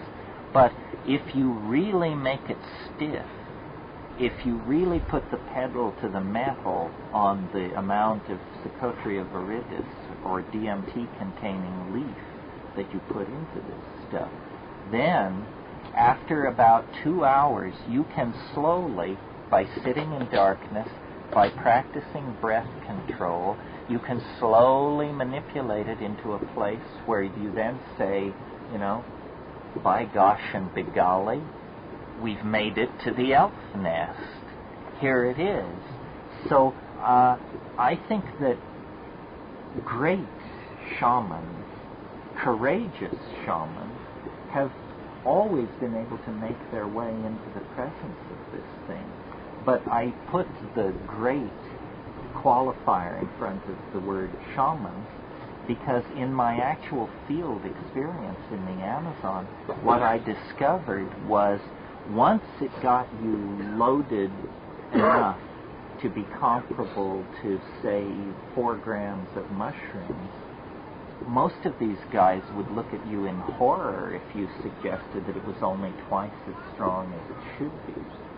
The shamans all over the world have an ambivalent attitude toward these dimensions they go into. Very few just hurl themselves delightedly into complete boundary dissolution. I had a guy tell me once, he said, you think just because we run around wearing penis sheaths that this stuff is easy for us to do? Well, I've got news for you. It's as hard for us as it is for anybody. It's hard for human beings to surrender to something so strange. I could never get ayahuasca to carry me into the DMT nest until I made it myself. And then, with nobody, you know, holding my elbow and telling me how much Psychotria viridis I should put in, I was able to jack it up until finally it was truly horrifyingly strong. And that's what you want. I mean, we're not interested in colored lights and dancing mice here. So, now let me see. Did I cover the waterfront? No. Comparison to DMT, to psilocybin. Psilocybin, in that you explained one time in one of the past lectures that the earthy or UFO type images that appear from the psilocybin are supposed to be more earthly, mother goddess connection of the ayahuasca. But I think if you push the ayahuasca hard, it all begins to migrate in this direction. Psilocybin, you know, I advocate 5 dried grams in silent darkness. 8 dried grams in silent darkness will give you the indistinguishable from a DMT flash.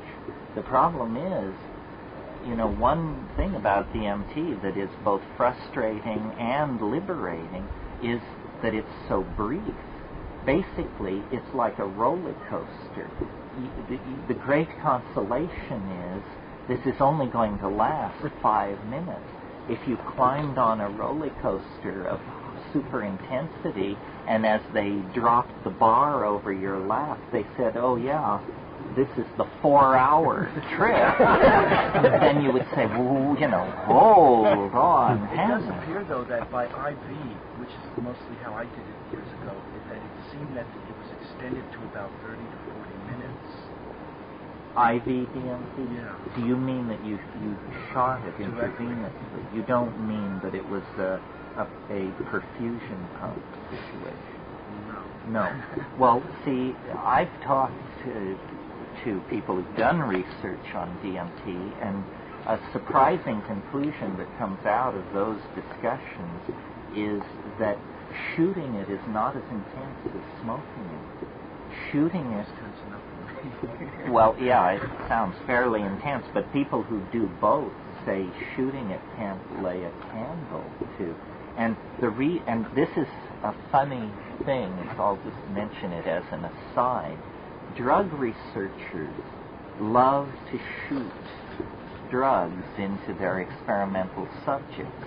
They love the syringe as the route of administration because you get better numerical data because you can measure the dose absolutely, and then you hit them and you know they got it.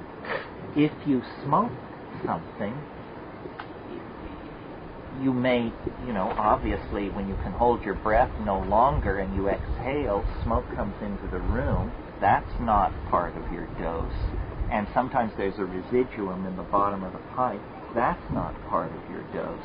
So in the name of precision, people who've done research on DMT have always shot it. Even the recent study out at the University of New Mexico, it was by injection. I tried to persuade them to do a section with smoking, but this argument for numerical precision carried the day. But the effect of relying on intravenous injection like that is that no one in the clinical situation has ever observed or experienced the flash that I'm talking about. I don't think you can attain it except by smoking. Now, how about the penis snuffs that Yanomama's in? No, I've done those, and that is,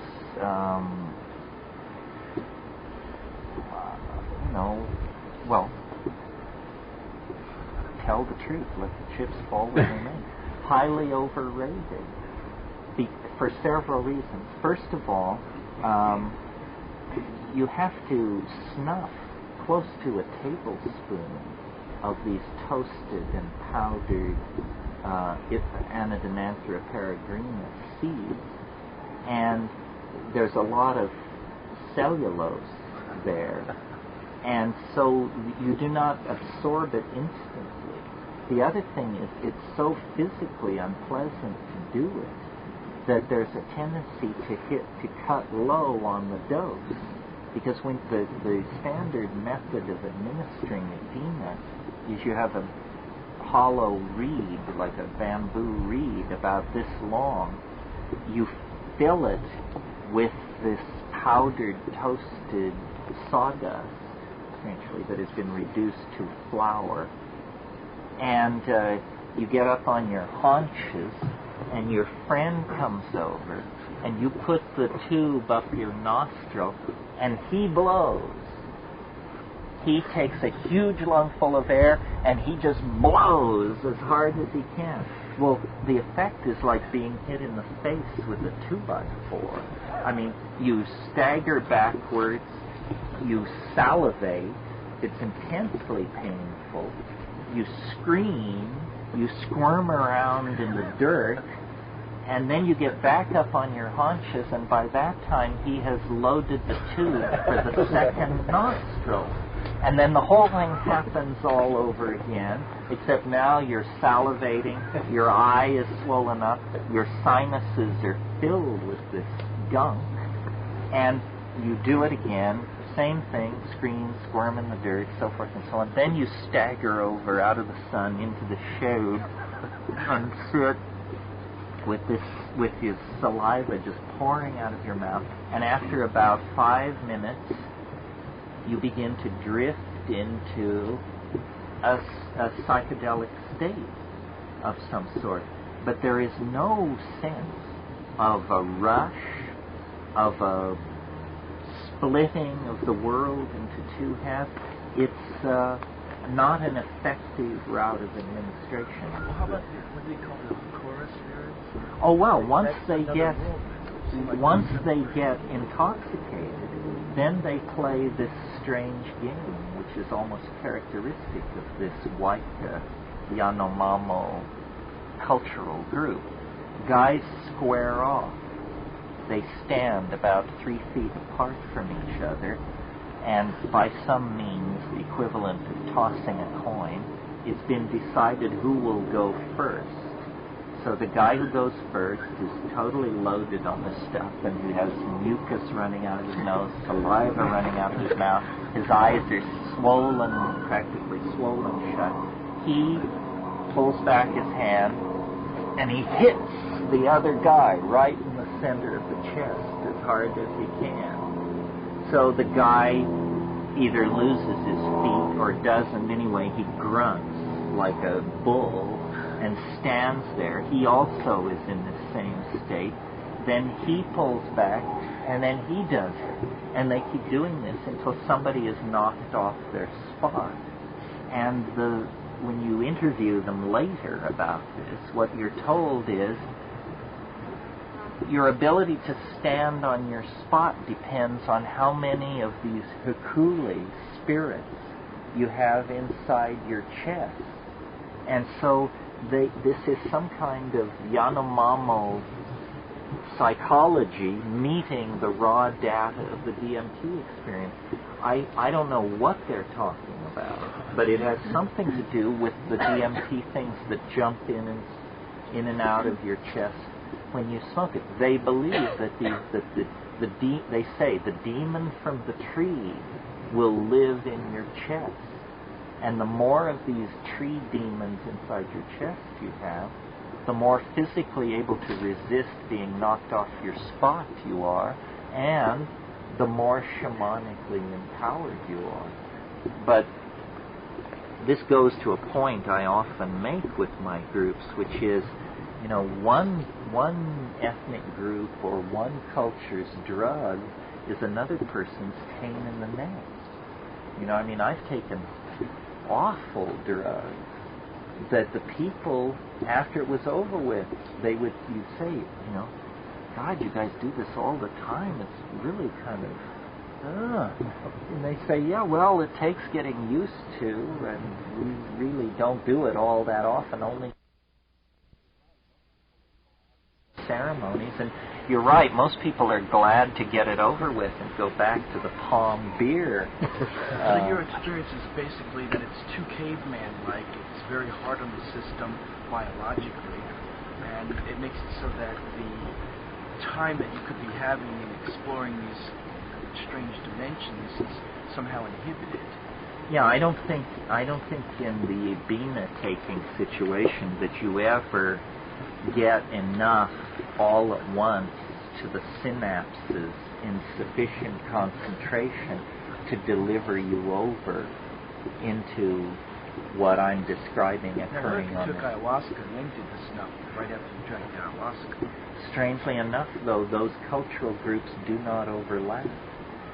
Where there is ayahuasca, there is never Ipina. Where there is Ipina, if there is ayahuasca, they're never There's no ethnography done right now on that. That may be an area where someone wants to explore by bringing in non-indigenous sources of ayahuasca into the normal area. Well, people are, traditional people are surprisingly conservative. I've sat with ayahuasqueros and done their brew and talked to them about DMT, and then they say, well, describe it. And so then I will describe it as I described it to you here. And then my best guy said, well, I don't know, it sounds a little intense. I think I'll take a pass on it. And he was my mentor in the domain of ayahuasca. It's pretty stout stuff. I think that, shamans have always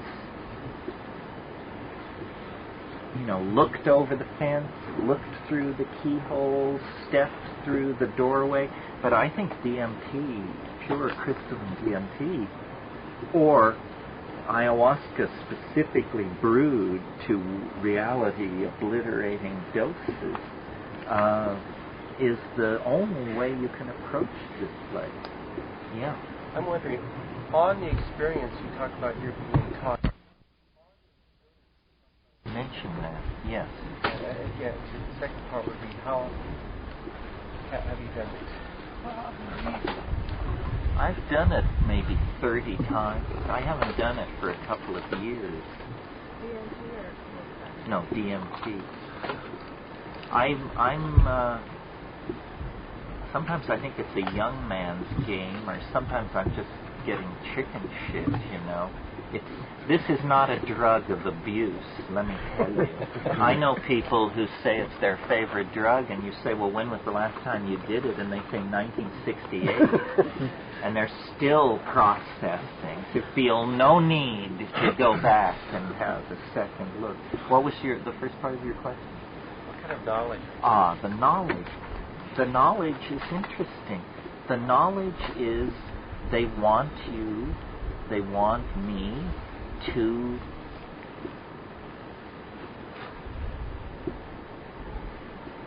make language that you can see. They absolutely are convinced that this ability to make things visible with sound can be taught. And that's what they want you to do. They demonstrate it. They say, see what we're doing? See what we're doing? Now do it! And you say, but, and say, no excuses. We don't have a lot of time. It's almost over. Do it. Do it. And then you attempt to do it, and you discover in that place you can do this. But why this is so important? Because when you come back to this world and listen to tape recordings of yourself doing it, it's gibberish of some sort. It's a kind of neurologically driven glossolalia. It's like, it's a language unhinged from the necessity of meaning.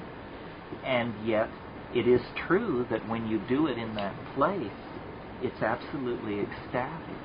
It's like sex, but sex is sort of like a white light kind of thing. This is like a colored spectrum. If you could put the sexual experience through a prism and change the purity of orgasm into a spectrum of stuff, then it would be like this language. It's pure poetry. It's poetry so thick you can literally cut it with a knife. And they want you to do this. And they are absolutely passionate about this is what we are here to teach you. How to speak in a language that can be seen. And, a language which could be seen would be a kind of telepathy. If you could see what I mean, you would see my thoughts. The way we communicate, small mouth noises, and the assumption of shared dictionaries, an assumption which is never borne out by careful questioning, is a miserable way to communicate.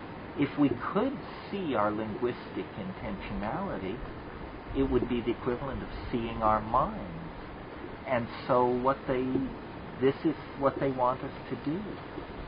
Now, maybe if one were truly dead, they wouldn't be so urgent about it. And they would be like a relative leaning over a bassinet and holding up objects and saying, look at this, baby. Look at this. This is a bell or something. But definitely what they teach is in the domain of language. And it's not a teaching which can be said, like love one another, or, if it's juicy, eat it over the sink. It's more an ability locked in your physiological structure that we're not using. They want us to speak in colored light. And it's their agenda, it's not mine. I haven't the faintest idea why that is so compelling to them. Well, that's a little unfair, because I've given a lot of thought to it. But initially, I couldn't figure it out.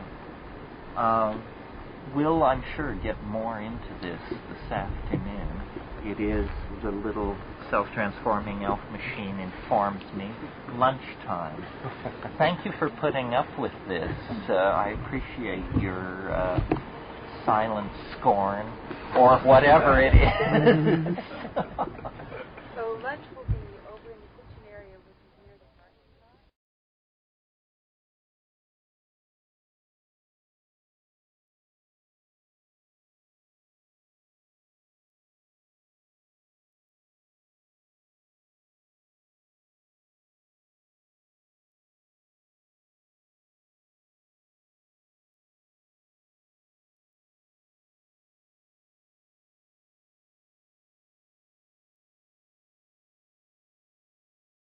An adventure out beyond the furthest boundary. I'll be searching for the spirit that can set me free.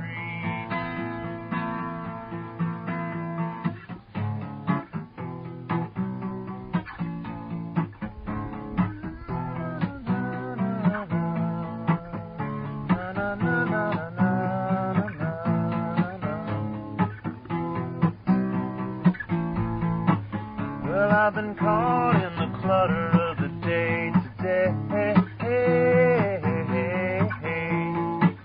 And I've been waiting for that spark to come and sweep me away. On the wave of an ecstasy to a brand new reality, where fantastic worlds open up in a dazzling display. Setting out on a journey of discovery.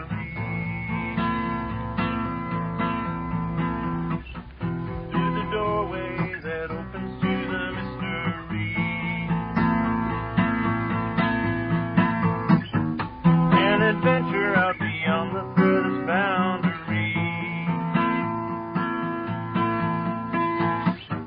I'll be searching for the spirit that can set me free.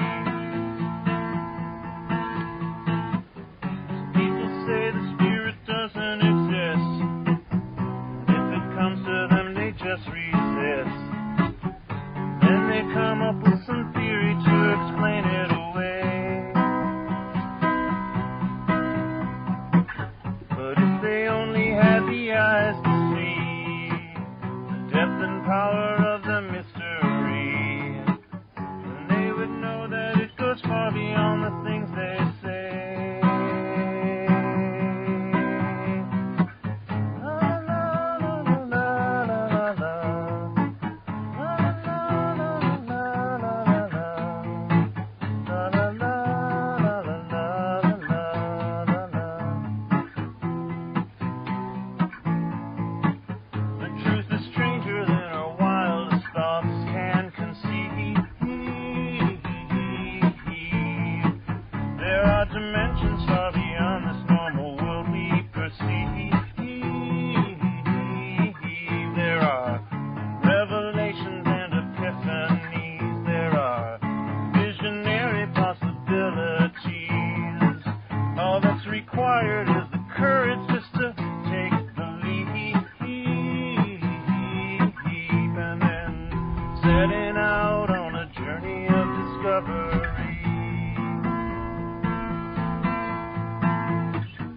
Through the doorway that opens to the mystery. An adventure out beyond the furthest boundary. I'll be searching for the spirit that can set me free. Setting out on a journey of discovery. Setting out on a journey of discovery.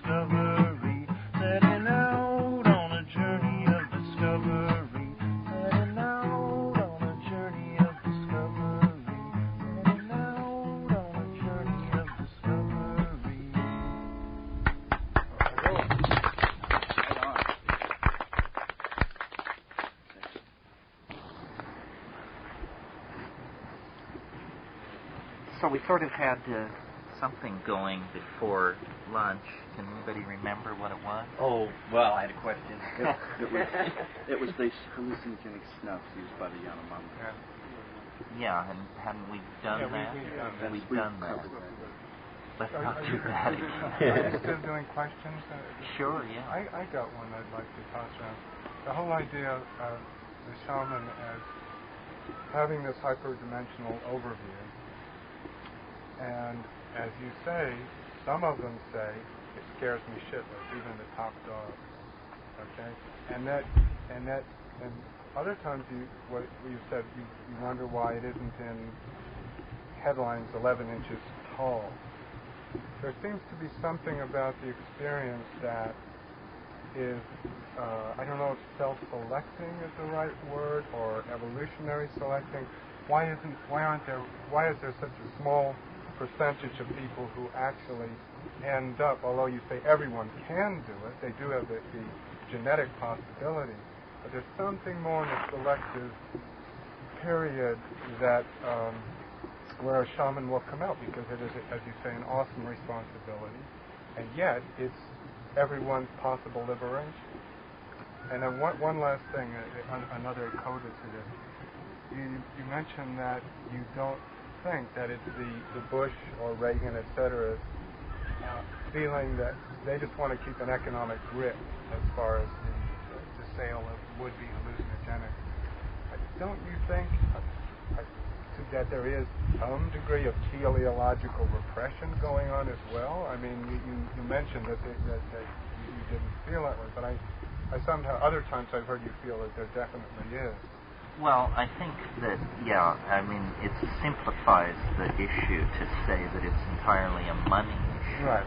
Because the psychedelics are used by so small right. a percentage of people that it doesn't rate the tremendous institutional fury that is brought against it, and where you really see the contradiction in economic logic is with pot.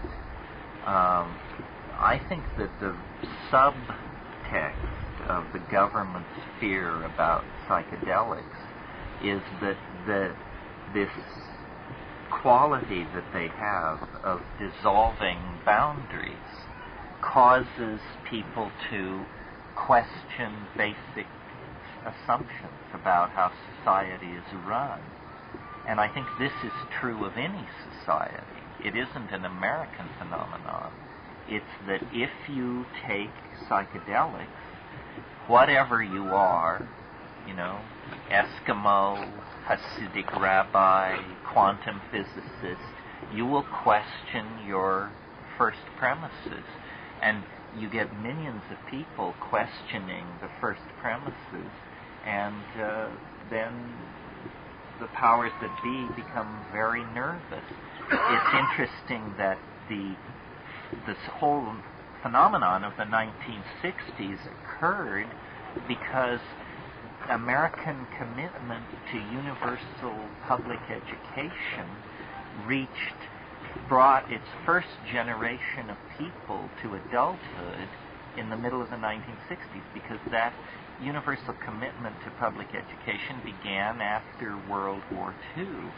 After the establishment took a look at what this filling, actually funding and building up great public universities and then filling them with inquisitive young people, what the result of that was, that's when they decided to turn the universities back into trade schools for CPAs, which they did do.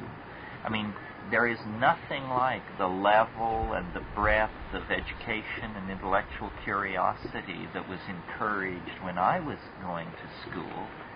That's all finished now. Now you're expected to do your data entry job, watch a lot of TV, and keep your mouth shut. And this is what we expect of our college graduates. So really there was a crisis of faith in American institutions, which was only exacerbated by psychedelics. It was a combination of educating people to the actual traditions of Western civilization in large numbers for the first time, and then giving them psychedelics, or having them exposed to psychedelics, and people began to ask questions for which there were no answers, and the response of the establishment was to suppress this. I mentioned cannabis. You're all probably aware through the work of the hemp people that cannabis holds many benefits, not necessarily related to its properties as an intoxicant, but as a source of food, lubricant, plastics, fuels, etc. The reason the establishment is so hysterical on the subject of cannabis is because it erodes loyalty to the industrial state. That's why, if you look at the pharmacological profile, let's contrast two familiar drugs. One, caffeine. We have the medical data which shows that it can contribute to fetal malformation. We know that it damages the liver. We know that it, if abused, can cause severe stomach ulcers, so forth and so on. Cannabis, and vast amounts of money have been spent trying to find something wrong with it, and they're still digging, folks. They've decided it doesn't cause tits on statues. It doesn't, all the screwy things they've come up with over the years have had to be abandoned. Why is caffeine enshrined in every labor contract negotiated in the Western world as a sacred right of all workers twice daily? And why is cannabis, you can lose your house, your automobile, your bank account, your art collection, simply because you had 6 plants in the back 40, and your children. Why this disparity? Well, what is the effect of caffeine? It makes it possible for you to perform your duties during the last 3 hours of the work cycle with efficiency equal to the first 3 hours of the work cycle. It allows people to tolerate spinning widgets onto gombers until hell freezes over without a thought ever rising in their mind that maybe this is a ridiculous way to spend your life. Cannabis, on the other hand, people aren't so interested in going to work. They'd rather lay around and make love. They don't want to watch TV. They'd rather smoke a doobie and have a conversation with a friend. In other words, these things promote activities which don't make anybody any money and cause people to question the institutions and the social philosophies that are being shoved down their throats. If the playing field were level, caffeine might well be a prescription drug, not that I think that's a good idea, and cannabis, I think, would probably be freely available. The most dangerous drugs in society in terms of detrimental social impact are alcohol and tobacco, the two most freely available. Every street corner of every city, they're peddled in vast amounts. We have a very crack-brained approach to the problem of drugs. We're not the only society. All societies seem to do this. Out of a possible spectrum of 20 or 30 depressants and intoxicants, most societies select 3 or 4 which they hail as harmless, and then the rest are, the seed of Satan. And this attitude is persevered in against all scientific data, against all medical research. This is just what people choose to think. The problem is we don't have the luxury of this kind of ignorance anymore. The amount of revenue that could be accrued from cannabis economy, the pressure that could be taken off petroleum extraction if cannabis were part of the picture, all of these things make it incumbent upon us, I think, to think more creatively and more honestly about which drugs really are posing problems for us. What was the first part? The other question really relates to this is, why are there, given the fact, why is the percentage of shamans so small relative to a population? Because of the fact that, as you say, there's fear in going into, there's attraction and fear in going into these other realms. And there's obviously maybe some self-limiting aspect of the hyper-dimensional view, which there's some dynamic going on, because everyone has an equal opportunity to go to this hyperdimensional, but very few of their own initiative really push to that point where you are definitely within the hyperdimensional realm. Well, there are different things to be said about this. I mean, first of all,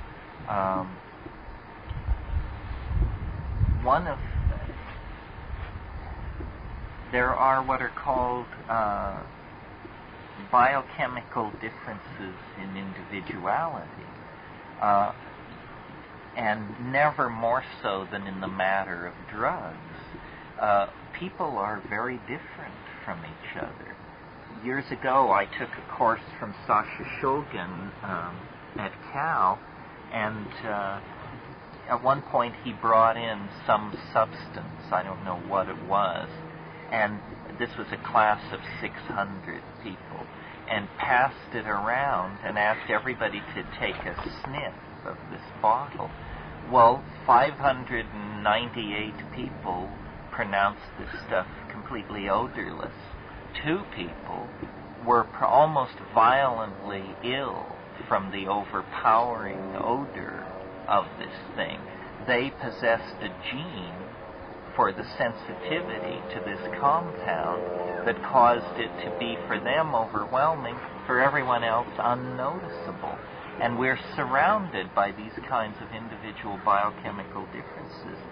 In traditional societies, shamanism is often a family business, and it may well be that this is because ability to handle these psychedelic substances and to really get mileage out of them is a genetic endowment of some sort. I mean, cannabis, again, it provides an interesting example. One of the commonest things you hear people say about cannabis who don't smoke it is they say, I used to, or I tried it, but it makes me paranoid. To the people who use it, this is inconceivable. In fact, it's almost an antidote to paranoia, because it seems to make things appear more Taoistic, more integrated. It all makes more sense. These are biochemical differences that need to be studied. You know, different racial groups have different relationships to intoxication.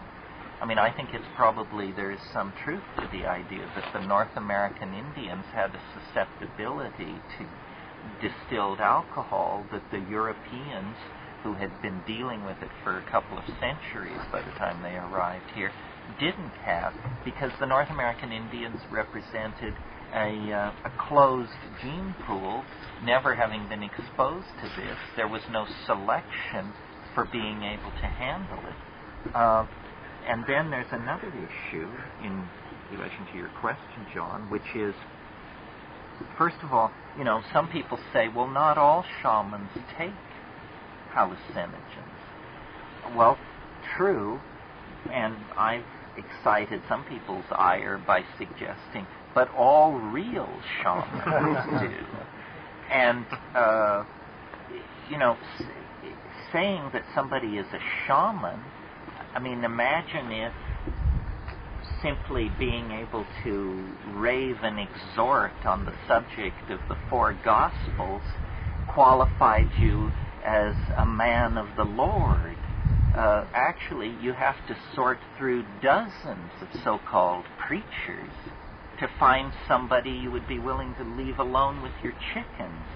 Well, similarly, you have to sort through a lot of people who claim to be shamans before you find somebody who really is one. I mean, if we tend to be naive, go to the Amazon with your heart on your sleeve seeking ayahuasca, and I guarantee, unless you go well connected, you'll drink a lot of swill before you get to somebody honest enough, responsible enough, conscientious enough to actually make it right and do it right. And in the case of shamanism, usually this is going on in cultures without literacy, without written languages, and so they don't hold conferences or publish proceedings or have the university matriculation examinations in shamanism. So on the surface, a shaman is anyone who claims to be a shaman or who cares to claim. But in terms of real shamanic ability, I think it only comes through either innate special abilities, which probably means innate high sensitivity to neurological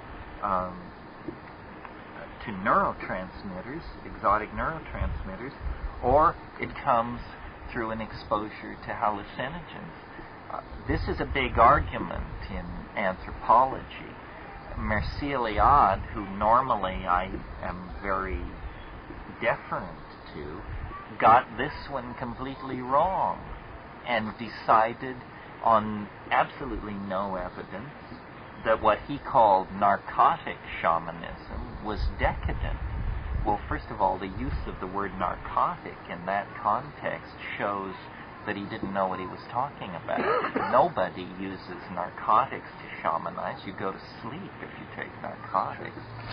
So what he wanted to say was that he felt hallucinogenic shamanism was decadent, but what is the alternative?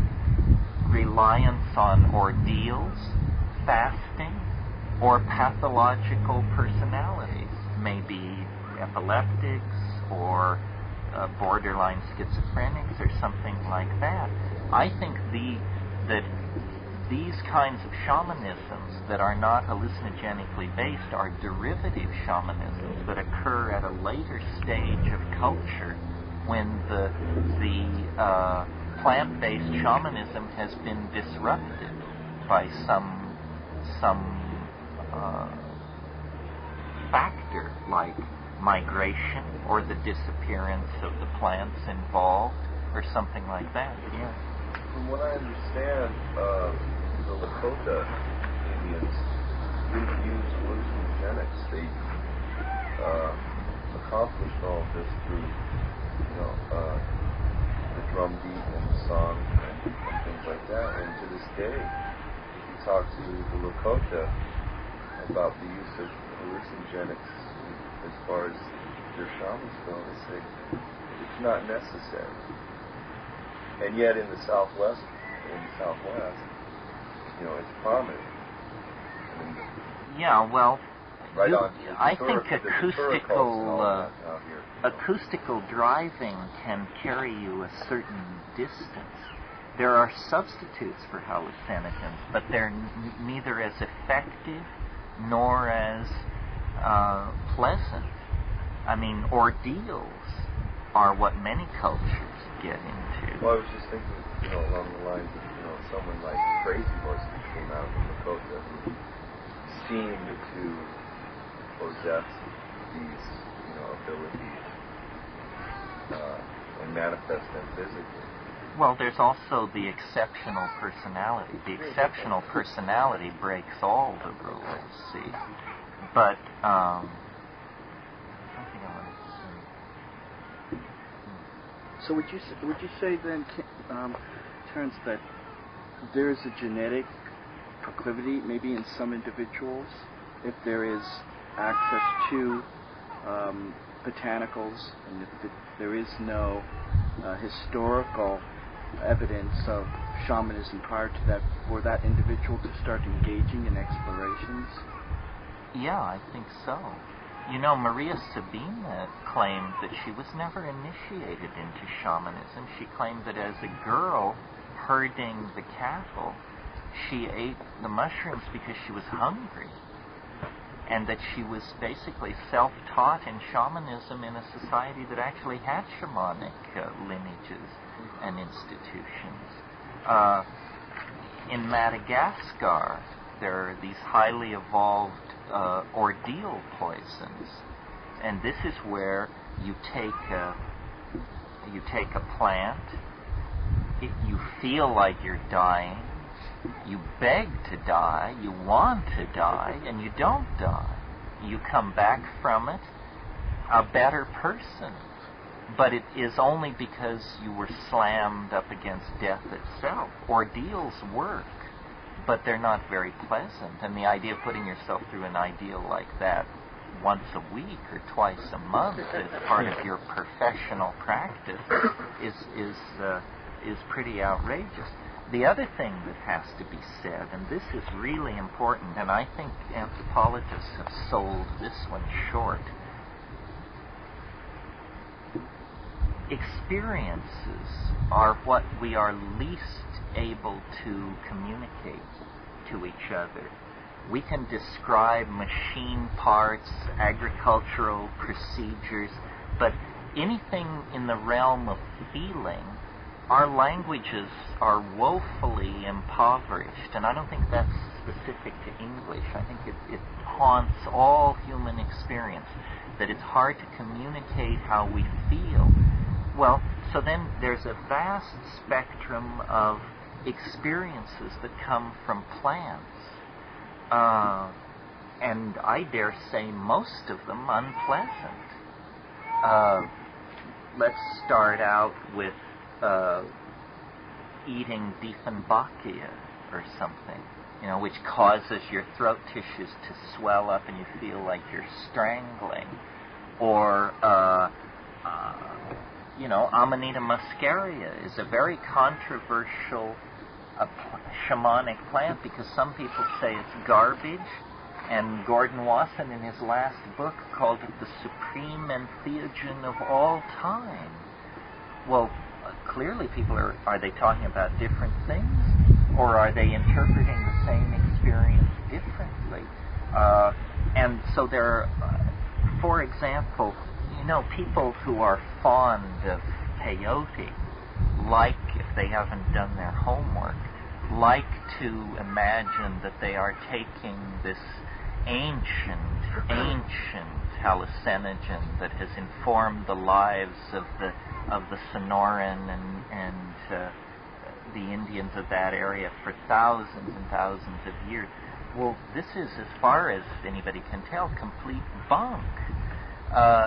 There is no record of peyote use older than 400 or 500 years. Most of it is post-ghost dance. When you go into the old Sonoran graves, the old archaeology of the Sonoran, the Tarahumara Indians, you find Socorus secundifolia beans, the little black and red beans that you see in Mexico strung into jewelry sold along the side of the roads. That's what those Indians took for thousands and thousands of years. We have a continuous record over about 4,000 years of these seeds being buried in graves with ritual instruments indicating that they were buried with shamans. You couldn't give it away today because it is such a horrible experience. It's essentially sublethal strychnine poisoning. It can kill you effortlessly. It's clear that at some point, fairly recently, somebody tried peyote and said, my God, this stuff we've been taking for thousands and thousands of years is just horrible compared to this. This is great. And immediately there was a transfer of loyalty. And Lord knows, eating fresh peyote is no gourmet undertaking. So the point there being, cultures tend to define experiences differently, and you can't tell what people are talking about until you really check in. Traveling around the world, you end up in certain cultures, and they say, "Oh, we're so happy to have you here. As our honored guest, we would like you to eat some of our national food." Let's say you're in Scotland, and so they say, "Well, you must eat some haggis, because this is what we all eat. We all really love this. This is the best part of Scottish life. Boy, are you going to love this." Well, when it's finally served, your jaw drops in disbelief because it's ghastly, unless you're Scotch. And well, but if you're Scotch, you dare not say so, you see, because a cultural myth has been built up around. I mean, do Italians knock red wine? Do the French denounce truffles? Certainly not. You know the origin of Scotch, though. True.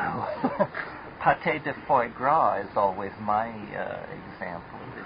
So what you have to realize is that these things are culturally defined, and often what works for the Yanomamo or the Muinani or the Witoto won't work for you.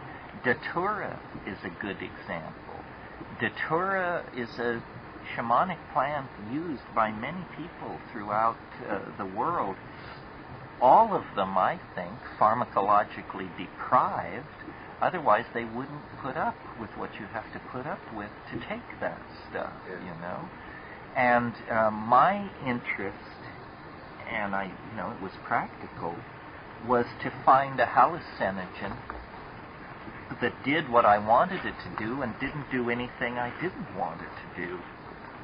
And what I was interested in was, first of all, hallucinations, because some people say I'm obsessed with it. Fine. My notion is that if you can see something that isn't there, that's very much more convincing than just funny thoughts, racing ideas, strange physical sensations. It's a powerful and boundary-dissolving confrontation when you confront what is not there. And so I find, and this is a heresy for sure, I'm not that fond of LSD. I think it's a very sloppy drug. I think, you feel terrible the next day. I always did. I had tight headaches, body ache. People always say, well, it was not clean, it had speed in it, it had strychnine in it. Maybe. But even the good stuff is not,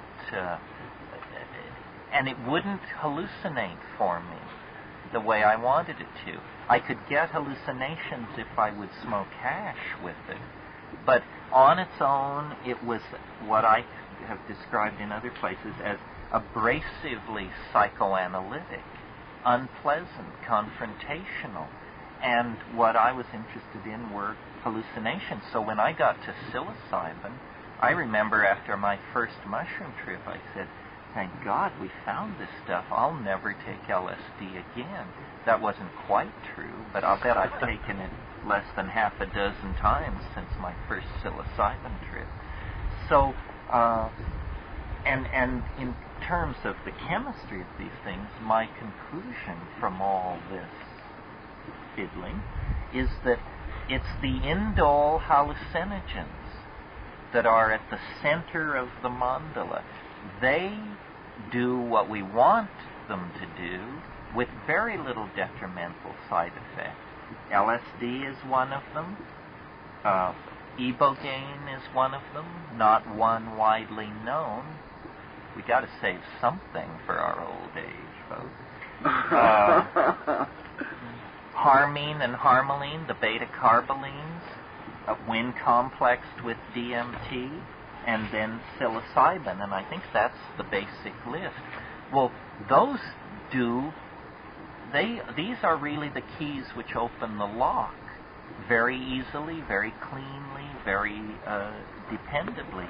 And that's where I would put all of my attention.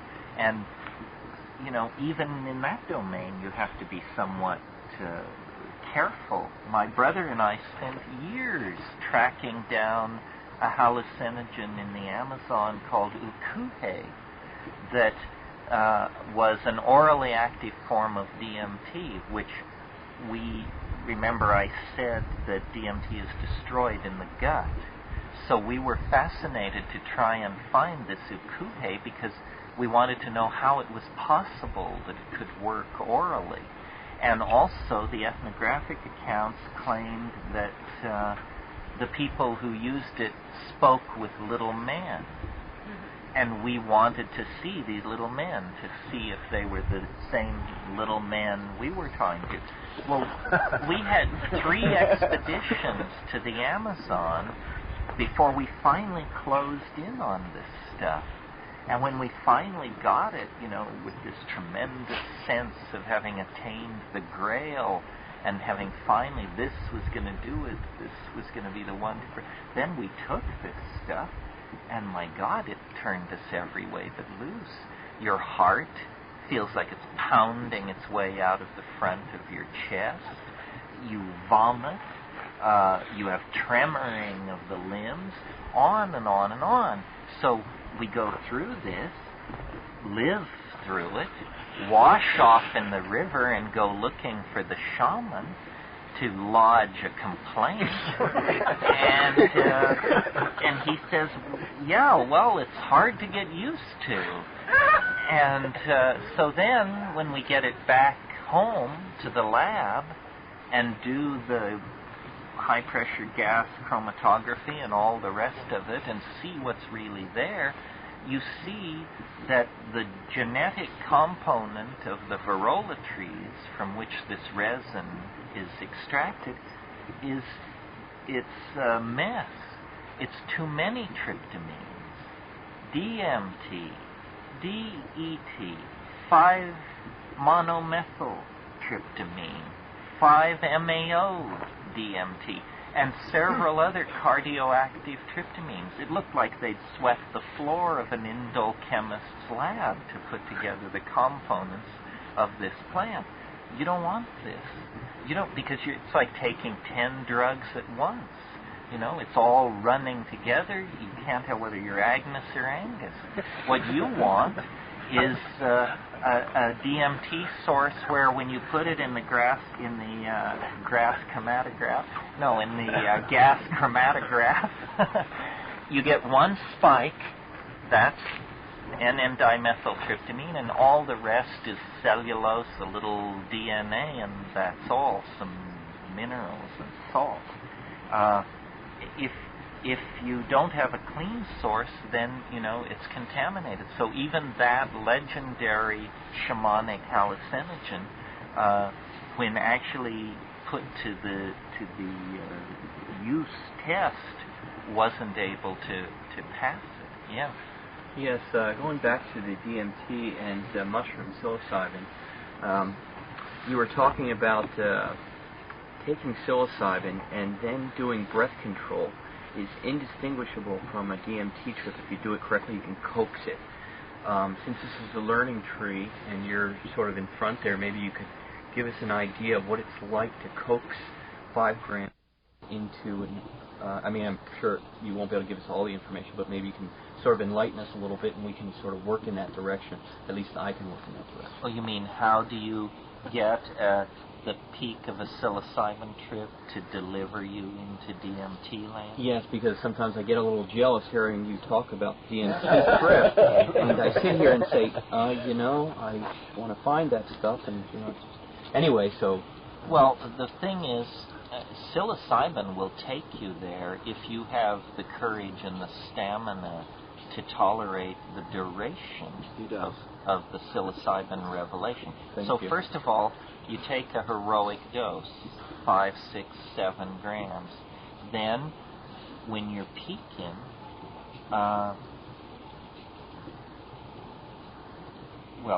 you smoke cannabis.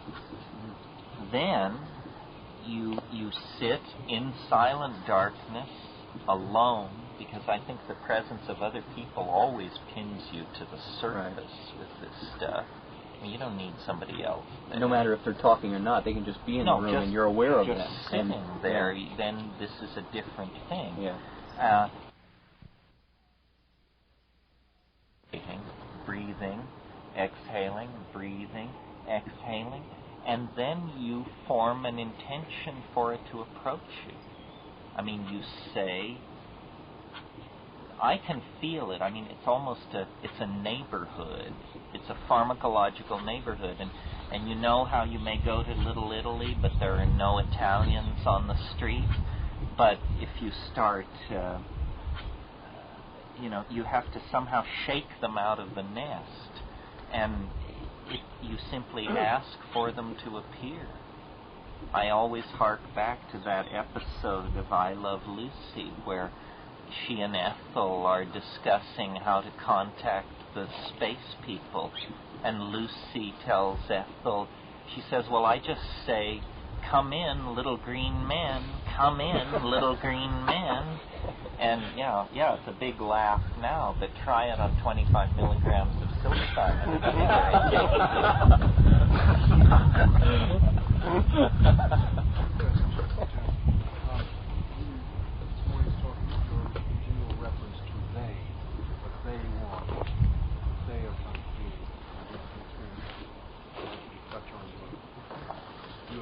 Plus, I'd be grateful to know what your view at this point is of the whole UFO and contact. I'm not sure which of those questions comes first.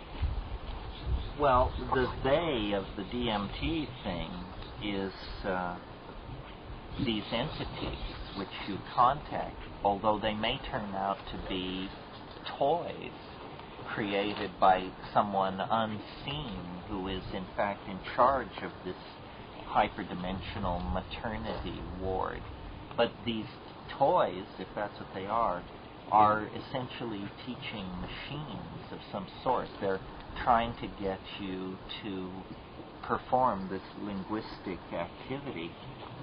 As far as the UFO thing is concerned, I think it's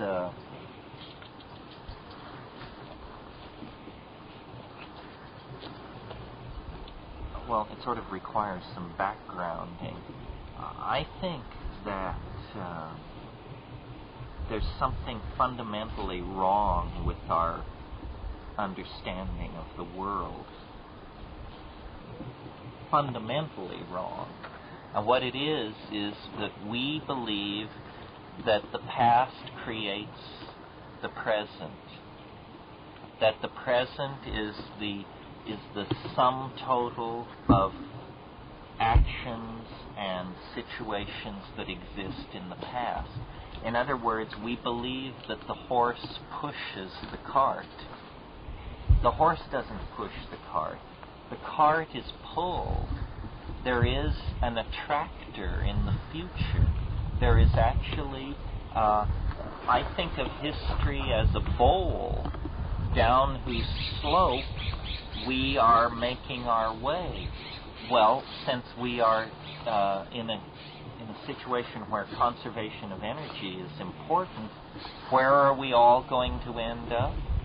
The bottom of the bowl, obviously. That's, if you release a marble up on the rim, it's going to make its way down the bowl to what's called the dwell point, the place where the energy requirements are such that the forward momentum of the falling ball is satisfied by meeting the resistance of the bottom of the bowl. History is like this. We are being pulled forward by an attractor. It has somehow come into the human world and has pulled us out of animal organization. If this attractor were not present, we would still probably be cheerfully slinging excrement around in the canopy of some jungle tree.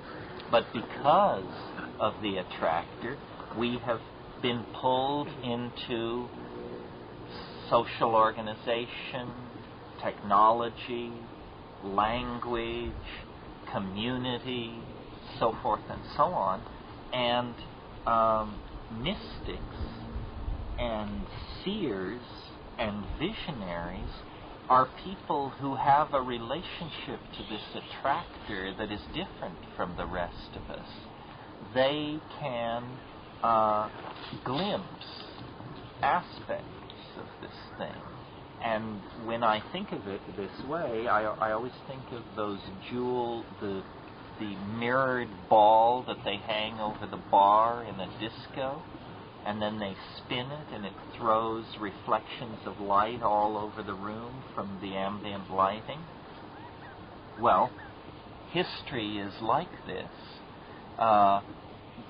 The attractor at the end of time, which is below the event horizon of the present and thus impossible to anticipate its true form, sends back through time distorted reflections of itself, which, if you are struck by one of these distorted reflections, well, then you begin to preach and cure, and local conditions may damp your activity, and then you're what's called a nut. But if, in fact, local conditions support your activity so that you become a meme spreader, then you're suddenly a Messiah, a teacher, a Buddha, a Christ, a Mohammed. That's what these people were. They were people who were, for reasons mysterious to themselves, I'm sure, in a relationship of resonance with the transcendental object, such that they, in a sense, embodied it. Well, in our own era,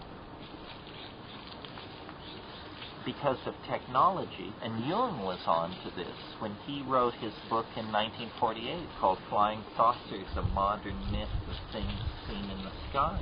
He said, the flying saucer is an image of the self that is haunts the skies of Earth as a compensatory effect to our alienation.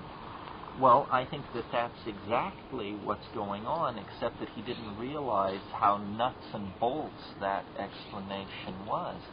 The UFO is a mirage being cast backward into time by the transcendental object at the end of time. And that's why it has such a hair-raising aura of weirdness about it. It isn't a ship from another star system. I mean, how could anyone reasonably entertain that idea, given the distances in time and what you find when you get here? I mean, who would make that trip who had any reasonable way to spend their time? It's a compensatory image that haunts time, because time is a kind of hologram. Time is a fractal. And fractal means that the same pattern is embedded again and again in a relationship of self-similarity. So, because the transcendental object exists somewhere ahead of us in history, there must necessarily be a tiny part of it somewhere nearby. And this is what the UFO is, I think. And this is why nobody's ever going to show you a chunk of it, and they're never going to put an extraterrestrial on network television, because it isn't that kind of a creature. It's a compensatory image from the end of time. This leads me to an aspect of what I wanted to talk, or what I very briefly and obliquely indicated this morning, which was when I was talking about how we're halfway through history, but the rest of it has to happen in only 30 years. I think that we're moving towards something called concrescence. This isn't my word, it's Alfred North Whitehead's word. I think you can tell what it means. It means everything melts together into one thing. I think that from the very birth of the universe, this is bigger than the human species, bigger than the life of the earth. From the very first moments of the universe's existence, it has been itself under the domain, under the influence of an attractor. And this attractor is pulling everything into tighter and tighter states of self-reflective resonance. And that now we are very close to this concrescent event, and that in fact human history, I called it the shock wave of eschatology, but I didn't talk much about what eschatology is, because, well, first of all, it lies below the event horizon of the present historical epoch, but it won't always. It could rise above the horizon at any time, 2000, 1996, you name it. But we have been too long under the spell of the idea that only the past creates the present. The present is actually largely created by appetite for the future. And this would seem to me a highly improbable idea had I not taken psychedelics and gotten this hyperdimensional view of the system that we're living in. And then you can see that, yes, history is not a random walk. It's not a series of undirected random fluctuations. History is a process of fractal self-complexification that builds on whatever it has achieved. And so upon the complexity of animal organization is laying the complexity of human language. Upon the complexity of human language is laid the complexity of symbolic signification of that language, i.e. writing. Upon writing is laid electronic technology, and so forth and so on. So we are, in a sense, in the act of giving birth to or creating the object of our theologies, which is a kind of god or goddess, depending on, how you slice into it, how you feel about it. And the UFO is simply an indicator that we are so close now to encountering the concrescent transcendental object that it's able to haunt the skies of Earth and the imaginations of people who live in trailer parks. This is, you have to remember that history itself is a violation of the laws of nature, and history and its consequences are all around us. We don't have to argue about whether is history happening. I mean, if obviously it's happening, we're embedded late in it. But it's caused by the fact that ordinary nature, the nature of glaciers, chipmunks, anthills, termite nests, and whale pods, has come, at least in the case of our species, under the influence of something which is literally fastened onto us and is now recreating us in its image. It's taking a monkey body and it's saying, stand it up, slide the eyes around to the front, oppose the thumb, shed the hair, enlarge the brain, put ideas into the brain, so forth and so on. I mean, we are being recast as something unimaginable to the rest of nature. And we are now fairly close to figuring out what this is. This is why we are able to talk about human-machine symbiosis, virtual reality, downloading ourselves to the size of viruses in a nanotechnological domain, stuff like that. So, would you say that the index of compressors, to look at this current version flap is taking, which has to do with contact team and pregnant designation. What's his name at Harvard, the psychiatrist who's actually been a book now on the number of people he's worked with who claim to have had fertilization. Yeah, I agree with your idea that it's an index of the depth of concrescence, though muddied by shrewd public relations types who are making a living off this stuff. I think the crop circles are a more honest indication of how close we are to the transcendental body. I interviewed the person you mentioned at Harvard for a film we did in Prague a few months ago, and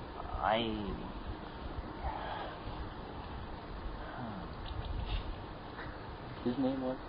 I'm avoiding. Oh.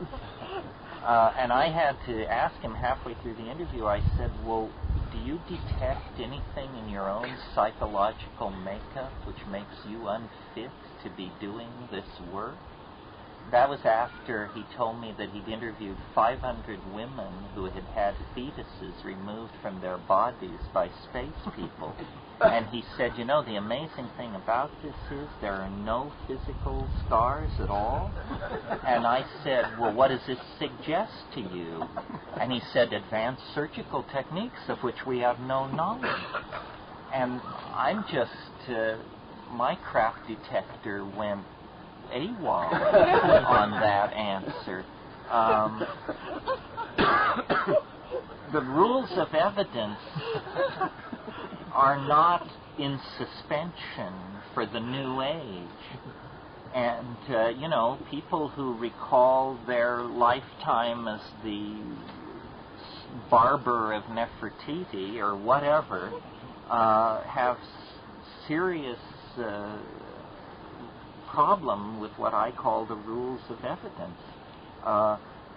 They don't seem to have ever heard of Occam's razor, which you study logic for 10 minutes and they tell you about Occam's razor. Do you all know what this is? It's a simple idea. Keep it next to you. Hypotheses should not be multiplied without necessity. And there are a lot of unnecessary hypotheses running around, especially in the New Age domain. I would study the impregnation effect more as an example of mass hysteria because, being in the position that I am in, supposedly a revered teacher and a person of great insight and all this hoopla and crapola, you occasionally get invited to dinner with the movers and shakers, and then you hear what's said when not on stage, and I have to tell you, there's enough cynicism to satisfy a Renaissance pope among these people. They are taking the rest of us for a ride in many cases. Terence, well, Danny and I last night were discussing what this transcendental object. We were enumerating a list of things that it could possibly be, and as you say, the casted reflection and so forth. How is it that, say, for example, the ayahuasqueros, in Pablo Amaringo's drawings, there's a UFO motif in one of his drawings.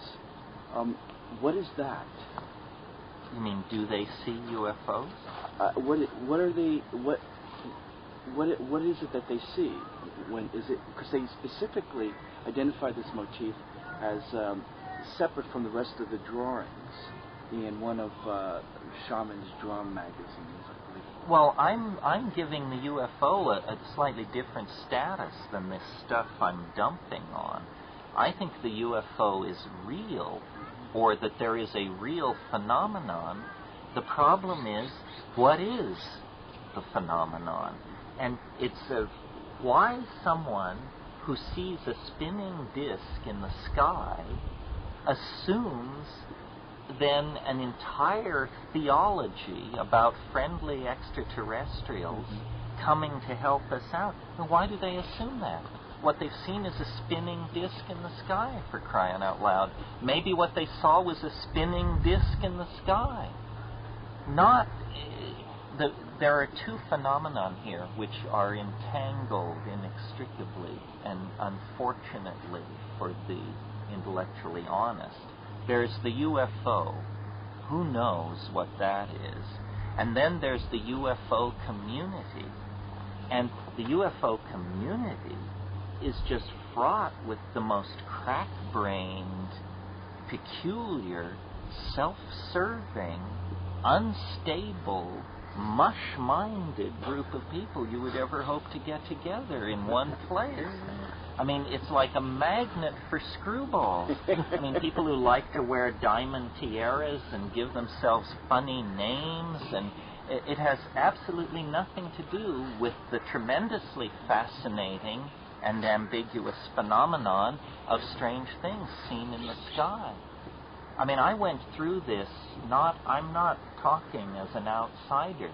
I had a UFO encounter that was a deeper encounter than most of the people who run around pontificating about UFOs. And I will, at the risk of boring you yet again with this story, tell the story. I was in the Amazon.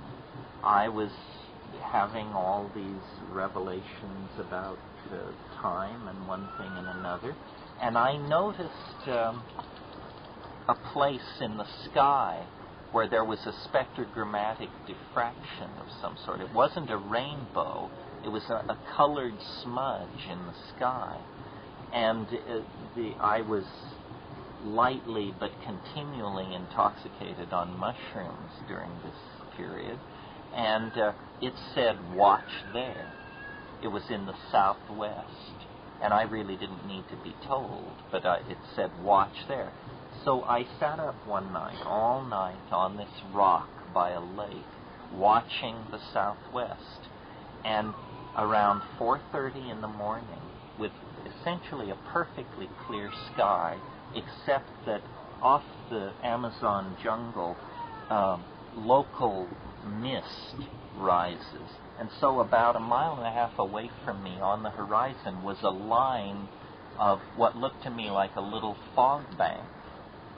And as light broke over this situation, I noticed, I couldn't tell whether it had been doing this or it began doing it as things got lighter, but I noticed that this fog bank was rolling in place, like a pencil rolled between your fingers, which I had never seen a fog do that. I thought, what a strange thing. And as I watched it stretched out across the horizon, it gently broke into 4 equal-sized pieces. So now I'm looking at 4 gray lenticular clouds spaced out along the horizon about 1.5 miles away from me across this lake. So I'm watching, and I'm getting eager, and I'm getting excited. And as I watch these 4 lenticular clouds, 2 and 2 merge. Now I'm looking at 2 denser, grayer, dark gray, darker than storm clouds, these 2 things on the horizon. And as I watch, the 4 became 2, the 2 become 1. And at that point, faintly, I could hear the whee, whee, whee sound of 1950s science fiction UFOs, a la The Day the Earth Stood Still, They Came from Outer Space, so forth and so on. And I see, my God, this thing is starting toward me, and the sound is getting louder. And at that point, there was like a complete conversion in an instant. And my whole body went cold, and I realized they're coming for me. This is it. You know, prepare to be beamed up, Scotty. And everybody was asleep in a hut about 70 feet up this mud embankment. I was down by the river and the lake, and I said, and it flashed in my mind, I have to get a witness. There must be a witness. And I looked over my shoulder at the mud bank. The thing was coming at me. I half stood up. My knees were so weak. I sat back down, and I just prepared to depart this planet, this dimension. And as it came, I could see it, and it was getting closer and closer. I could see rivets on the underside. I could see the running lights. And as it got closer and closer, I realized that what I was looking at was the end cap of a 1932 Hoover vacuum cleaner. The very end cap that George Adamski had suspended on a piece of nylon thread in his garage and photographed with his Brownie Instamatic to produce the famous UFO photograph of the UFO with the 3 balls on the underside and the ribbing going around, right? That photograph has been utterly debunked. Computer analysis of it by modern techniques, it's bullshit. And there it was, 40 feet in diameter, coming after me across the Amazon treetops. Well, then, and I just went bananas at that point, and then it passed over not more than 200 feet above my head. Turning slowly, I could see the 3 balls, I could see everything. I could see it. And I understood then that what it was more shocking than a real UFO, because it had its disconfirmation built into it. I was having an experience which you couldn't tell anybody about. What would the editor of We Love UFOs magazine say if you told him that story? He'd say, "Get out of here. You know, we don't print stories like that. We're interested in real UFOs." Did it depart information to you of some sort? Because apparently you've been knighted the person to speak about mushrooms in such a way that you're actually, and some people do say that Terence McKenna may be an alien being himself incarnate. Well, only people who are in litigation with me. I think what it was telling me, it was a perfect Zen lesson. It was saying, don't believe in UFOs. They're the end caps of 1932 Hoover vacuum cleaners, expand to 40 feet in diameter and flying through your mind. So you have to question everything. Yeah, it's saying, you know, you can't replace one stupid hypothesis, there aren't UFOs, with another stupid hypothesis, we're being visited by benevolent creatures from another world. You have to get a little more depth here if you want to be the alien ambassador. Yeah.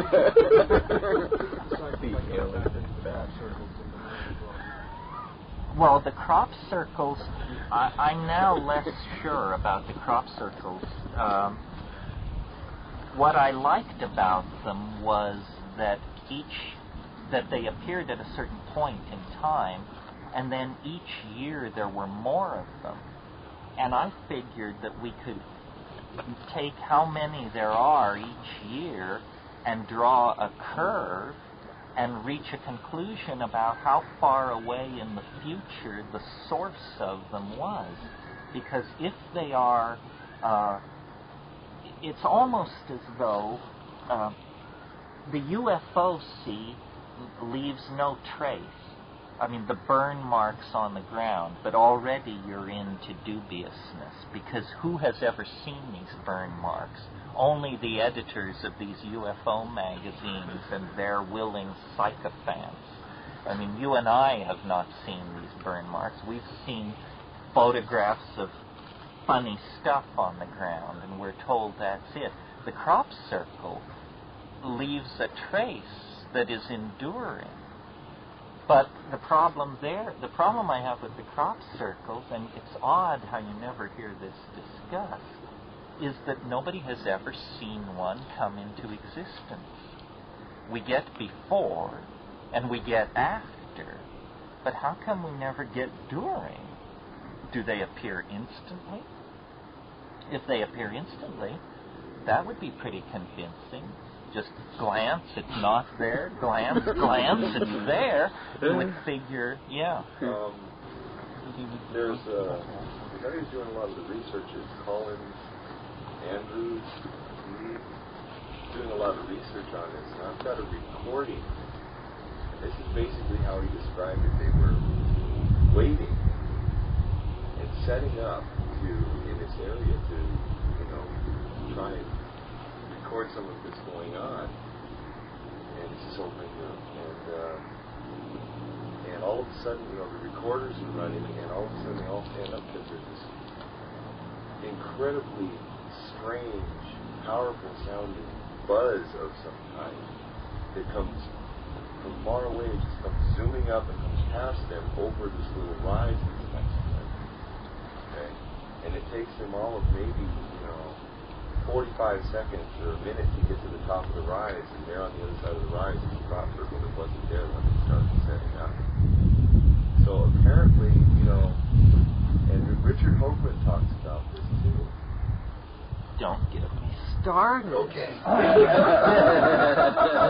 Don't get me started. Bad works of art on a scale of miles are not what we should expect from intelligent visitors from the stars. Here's what isn't it a little weird? First of all, let me say I'm open-minded about the crop circles, but let's also not be silly.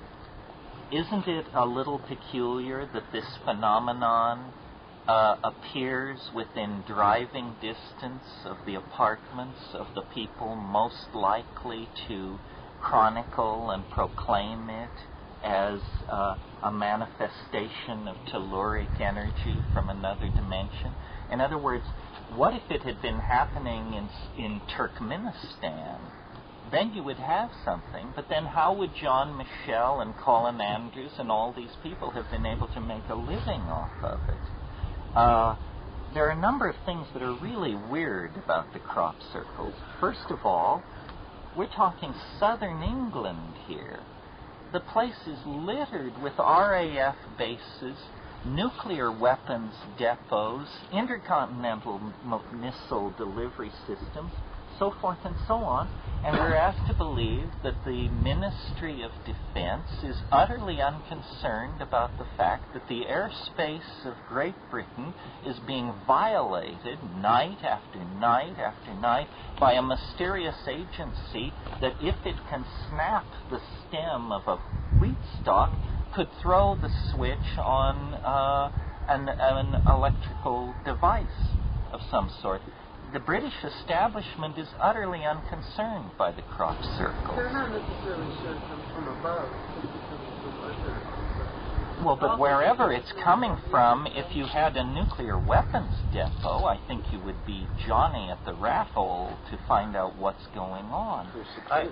Didn't you read, last year, the year before, these two guys came forward and said that they perpetrated a hoax and so forth? Right, and all that did was muddy the waters. Well, it did one good thing. It finished the "it can't be done by human beings" position.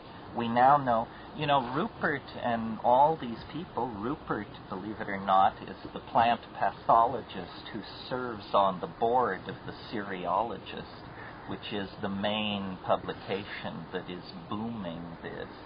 They held a contest in July where you paid £50, you were assigned a 5-acre plot, you had from 10 at night until 4 in the morning. There were, I think, 16 entries. Everybody was given the same design.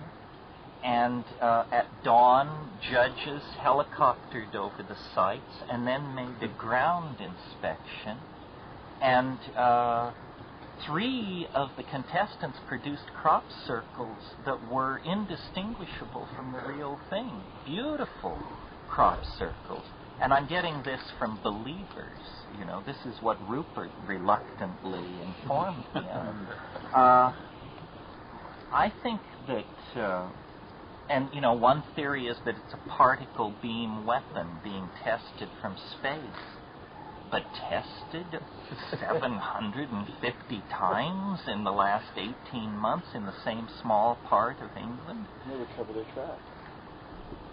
I don't know. I came up with 2 theories that do not require telluric intervention or friendly extraterrestrials. First theory. A whole lot of people. First of all, it's killed the UFO industry in England. You can't give away UFO sightings at this point. So all of these people, you know, it all is happening near Glastonbury and down where the old earthworks are. It's occurring in an area where there is the largest concentration of people likely to hail it as a paranormal phenomenon on the surface of the earth, and they have done so. They have made outrageous statements. Statements like, no human being could do this, it's impossible to explain this, so forth and so on. Well, now imagine that something like MI5, you know what that is, it's the English CIA, looks at the rise of paganism in Britain, you know, earthworks, channeling, all of this stuff, and says, this threatens church and state. We need to create a disinformation situation. Let's lure these people out onto a limb, way out onto a limb, and then let's cut the limb off. So what you do is you create this pseudo-paranormal phenomenon. You get John Mitchell, Colin Andrews, all these people to proclaim its weirdness, and then you reveal that it's easily duplicated. That's one theory. In other words, the British establishment is undercutting paganism by luring these people into saying too much. But that's not my favorite theory. Well, that's highly probable. So what's your favorite? Oh, my favorite theory is much better. Because the question is, how do you make these things? When you actually go to the crop circles, what do you see? This is a Sherlock Holmes type deal. You know, Sherlock Holmes could handle the crop circles with his arm tied behind his back, I think. When you go to the crop circles, here it is, the crop circle. Mysterious, unearthly, portending who knows what. And what else is there? Well, the press and the sightseers and yourself and an extraordinary number of Japanese tourists. Now, economics. You're getting close. The Japanese press has followed the crop circle phenomenon more avidly than any other press in the world outside of England. Every new crop circle, it appears, photographs and discussion. It is huge in Japan. Japan, they're obsessed with this stuff.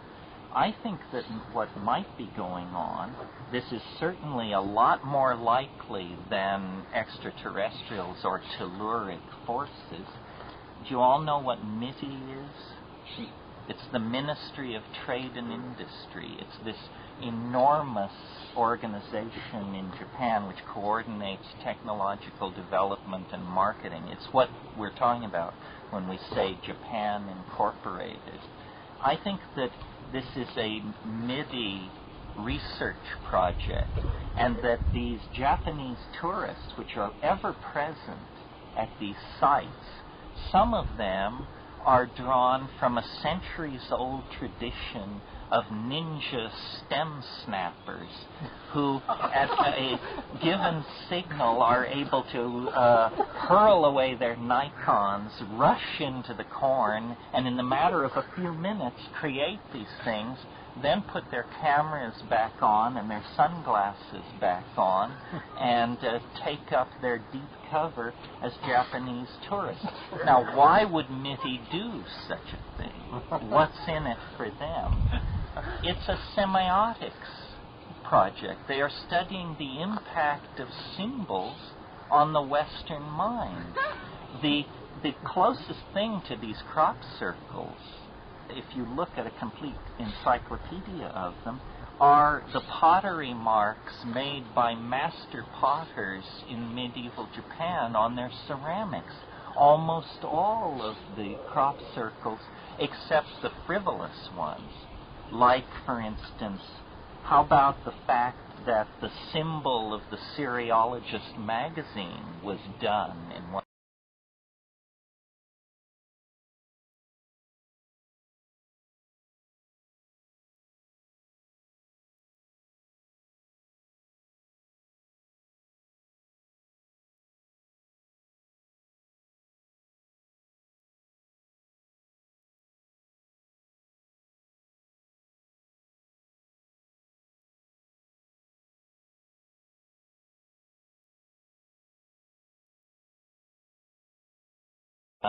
one of these things. I was at that one with group.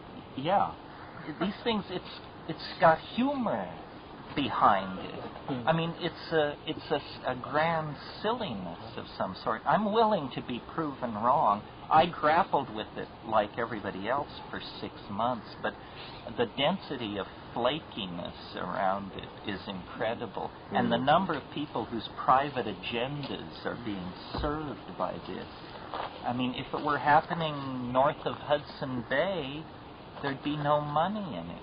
You have to be able to drive there from central London in order for it to work. Well, then people always say, well, but it's happening all over the world, my good man. Haven't you heard? Show me. Show me. It's not happening all over the world. Some clumsy attempts appeared in Kentucky. And, there was something in Germany, and so forth and so on. But it's really hair-raising to be among these people and to see how uncommitted to finding out what it is they are, and how totally committed they are to preserving it from rational inspection. They don't want to talk about any alternative other than whatever the pet theory of the week is about how it's happening. Now, I see it as part of the ingression into novelty. Things are going to get weirder and weirder. There's no doubt about that. But it doesn't mean that there is a conscious extraterrestrial agency. I mean, I find it pretty weird that there are 500 women who think they have fetuses removed from their bodies by extraterrestrials. That's so weird that suggesting that it's true seems a little like overkill to me. I mean, what is going on that would make a woman do that sort of thing? There's always, if you're a careful observer of one of these things, there's always, Jacques Vallée wrote about this, a residuum of absurdity that is suppressed by the witness, because the witness knows that if they told the whole story, their story is not credible. This is called, the built-in absurdity of these paranormal things. And when somebody tells you a story about a UFO encounter that does not have this element of self-contradicting absurdity in it, they're manipulating the evidence to make it seem more woo-woo-woo, I think. And I'm not a rationalist, except, I've seen things that violated the laws of physics. I believe the laws of physics can be violated. I believe there may well be extraterrestrials somewhere in the universe. Do you believe the Voynich manuscripts may have something to do with some type of alien intelligence? No, I think the Voynich manuscript is a solved problem, and that this guy Leo Levertov's translation is correct. What he found was, it was a Catharite manual for the dying. That's much more exciting than trying to claim it as a book from another dimension, because now we gain an insight into what Catharism was really about. I think there is a residuum of the irrational and the paranormal, but these things like flying saucers and Atlantis and the crop circles, they're like viruses upon the healthy body of language. There's something wrong with language and communication because it's never as you imagine it's going to be. And people are being sold a phenomenon that if they were to go, they would discover that aspects of it were suppressed or misrepresented. The people who are dealing with the crop circles are having a great time. It's the longest drinking party on record in that part of England. I guess I should say this because I know it's a bummer to have your favorite weird thing dumped on. But my technique, which I recommend to you, is don't believe anything. If you believe in something, you are automatically precluded from believing its opposite. Therefore, you have given up a portion of your freedom. And freedom is the dearest thing we've got. You don't have to believe anything. You can just provisionally work your way through stuff. And then probe the edges. The edges will satisfy. I think that the proper way to contact the other is with hard-headed rationalism exercised under weird conditions. I went to India, visited some of these yoga people and accomplished saints. I'm telling you, for my money, it was hokum. There was an ulterior agenda, either having the wish to relieve you of your cash or to violate some body cavity. That was the ulterior agenda. When I went to the Amazon with the same attitude of skepticism and talked to the shamans there, they delivered the goods. If somebody... So you just investigate these things, and the key question is, what can you show me? If they've got it, they can show it. There's no mumbo-jumbo around the real thing. But if they say, oh, well, the tape recordings miraculously erased themselves last night, or we'll show you, but you have to sweep up around the ashram for a dozen years to prove you're worthy. Or, you are not worthy. That's the one where you head for the door. You are not worthy. The real thing is the real thing, for crying out loud. It can be displayed. It doesn't require this weird, fuzzy relationship of worth and insight and so forth and so on. And that's how I got to psychedelics. Psychedelics work. If you think that I'm bullshitting you, go home and take 5 grams of mushrooms in silent darkness, and then we'll talk. That's the sine qua non. But it'll work on demand. I'm not saying and wait 40 years or purify yourself or get your aura stitched up or any of the rest of it. It'll work. It'll blow your mind to shreds. It's real. This other stuff is just, all these gurus, they need to find honest work. They need to join the rest of us in contemplating the mystery of reality. They don't know what they're talking about.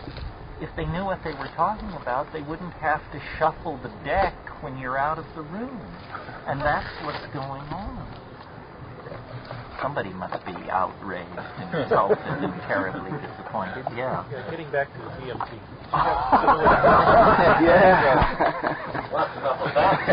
Enough of this.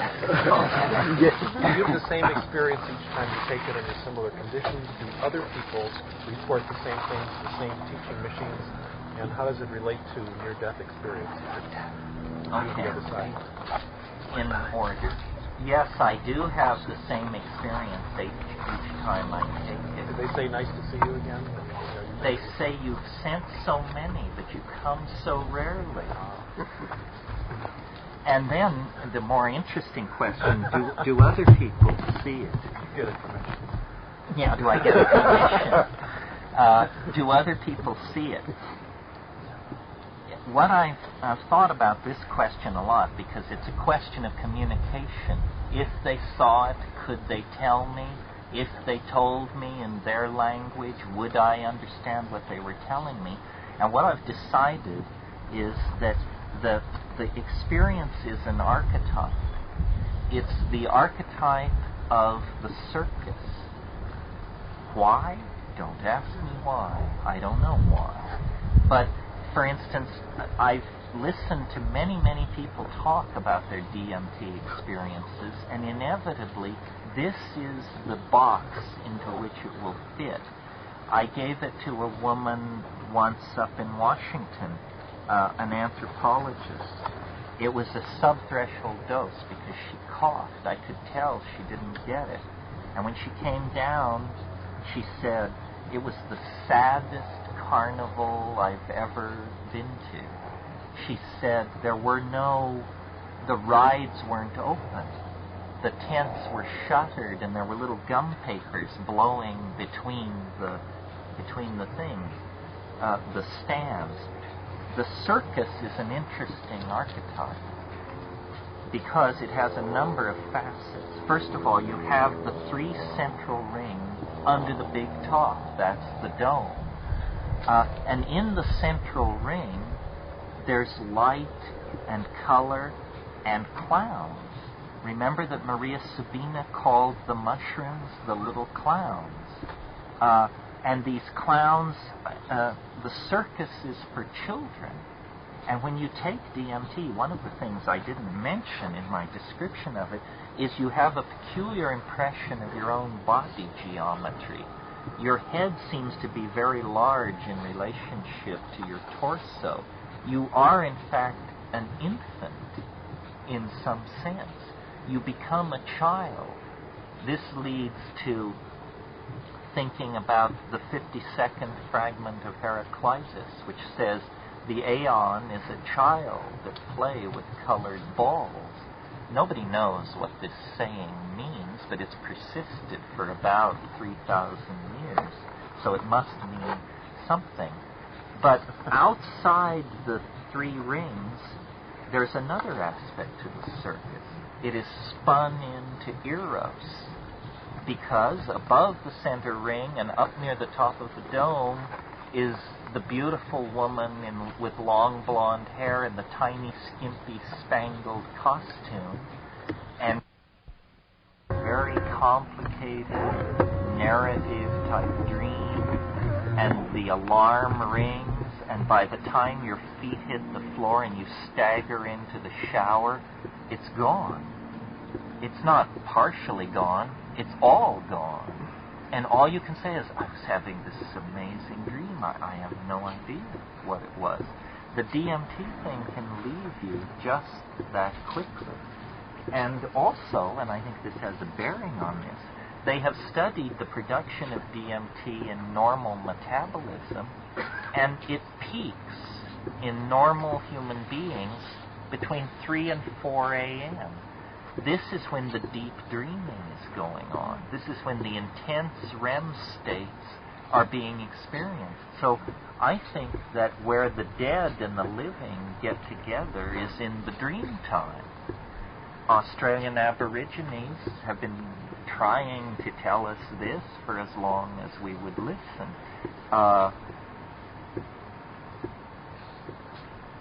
And also, a lot of people, it's possible to repress it very, very quickly. I think, for instance, I've seen people, one way you can tell if someone has really gotten a good DMT trip is they lay down, they become very still, but if you look closely at their face with their eyes closed, you can see that their eyes are moving wildly underneath their closed eyelids. This is because they're in REM state, and they are watching the whatever it is they're seeing. They are looking at it. I remember giving DMT to a person years and years ago, a person who might have been a candidate for the description psychologically fragile. And it was clear that she got it because she was a hash smoker, and she took 3 or 4 enormous hits, laid down, her eyes were wildly rotating around in her head. When she came out of it, said, "What was it?" Said, "It was nothing. I don't remember anything. I don't remember anything at all. And furthermore, I don't think I want to have anything more to do with you." And didn't. Well, I think that this is something that it only shows as much of it as you can stand. And some of us cannot stand much at all. This occurs with psilocybin as well.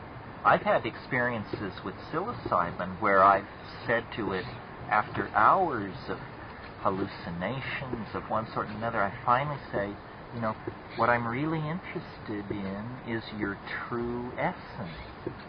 Can you show me what you are for yourself rather than for me? What are you for yourself? Well, then it's just like a cold wind blows through and black velvet curtains begin to rise.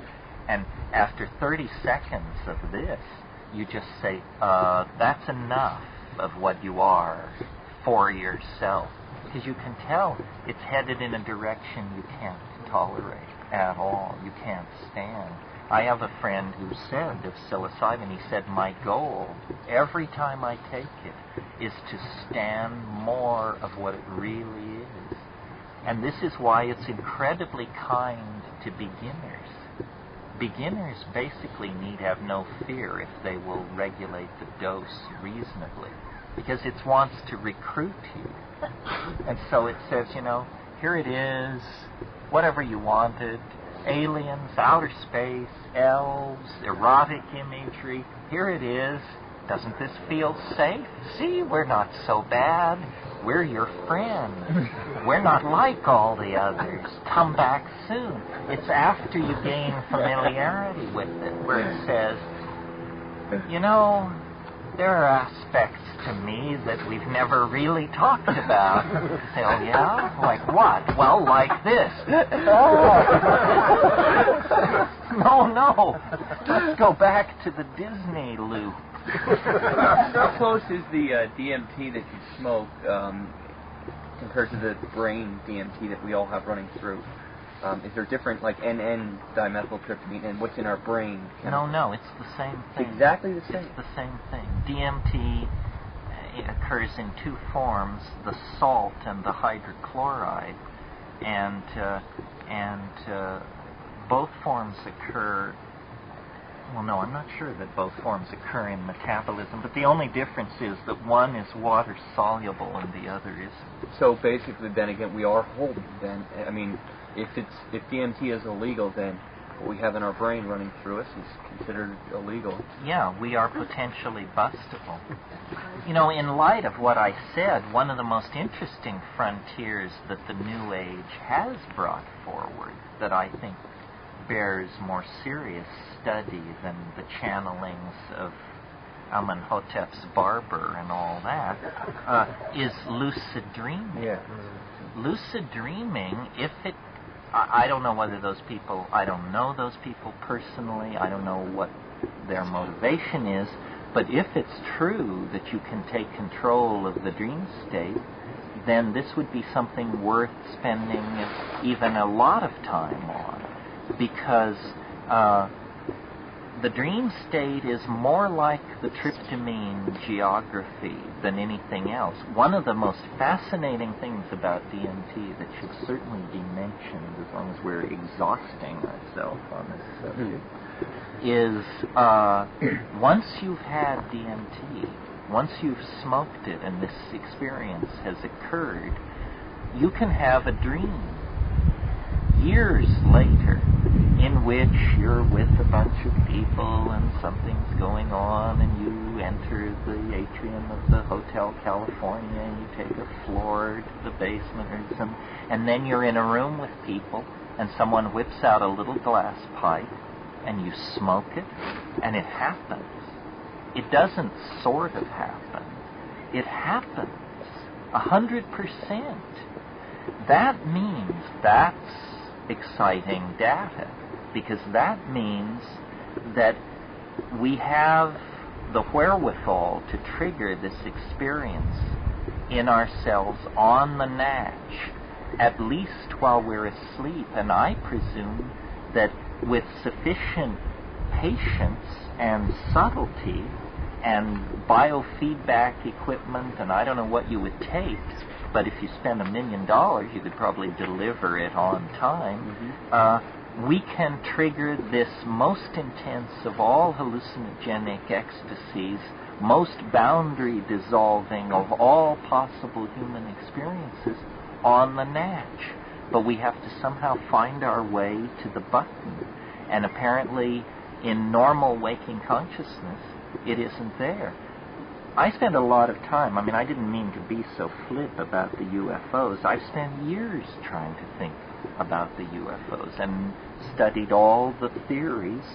One that I still may be part of the truth is maybe it is so that we generate and sequester DMT somewhere in our brain, and under unusual situations, this sequestered DMT can suddenly be dumped into the brain fluid or into the bloodstream, and then you have a DMT experience or some kind of quasi-DMT-like experience. Because I read an interesting paper a few years ago. I can't remember the name of the guy who wrote it. It was an anthropological paper. It was called The Felt Presence in Unusual Environments. And it talked about how it is apparently a basic trait of human beings to, when in the wilderness, especially unfamiliar wilderness, people sense something there. The felt presence in unusual environments. Well, it may be that, now, imagine if you're in the wilderness in a situation not entirely familiar to you, so that you're edging up toward this felt presence thing, and suddenly DMT stored in your brain is, for some reason, perhaps a pathological reason that it shouldn't happen, but it's shunted into your brain. Well, now, suddenly, you feel there's something here, there's someone here, there's someone with me. The hair on the back of your neck stands up. And then you see coming toward you a disturbance in your perceptual field. Now, you're supposed to be alone. There isn't supposed to be a disturbance in your perceptual input. But there is. You are alarmed. It may be dangerous. You must identify what this is. Well, every one of us carries around inside us a cultural inventory of what weird events might possibly be. If you're a medieval peasant farming the hills of Tuscany, and this happens, you immediately conclude that it's the Virgin or it's an angel. And lo and behold, as it comes closer, it clothes itself in heavenly raiment, and it is the Virgin. And so you are encountering the Virgin. Well, now, what if you're a Southern California steeped in the religious faiths of Malibu, and this happens to you? You will conclude, my God, it's a UFO. I mean, haven't you been with people who every airplane that flies over, they're willing to proclaim is an extraterrestrial intervention? It's because this explanation lies very close to the surface. When we don't know what something is, we want to know. We want to English it. We want to name it, and we grasp the nearest thing at hand. It's very important to avoid this reflex in order to see what is it really. What is it really? Let it be what it is. Yeah. 4 small points. On that one, I noticed I did a book in 73 on the slap that was going on then.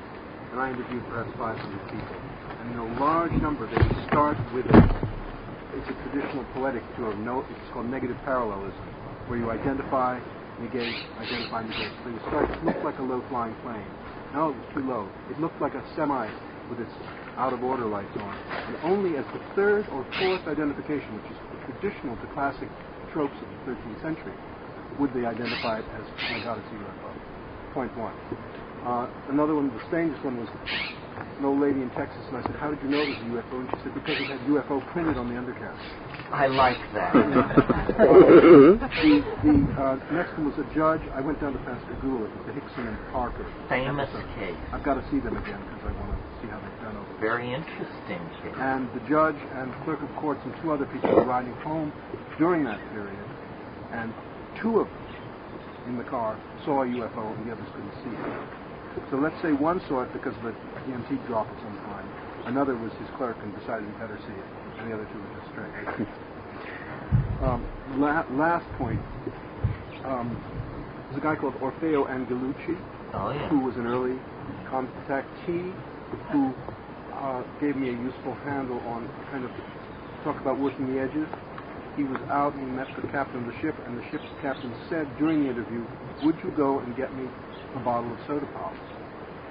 And then they went on with their event. So I began looking for what I called the soda pop factor. You know, that's where there was an element or more than one element absolutely unrelated to the story that was somehow a touch of human an intrusion. Yeah, unnecessary intrusion.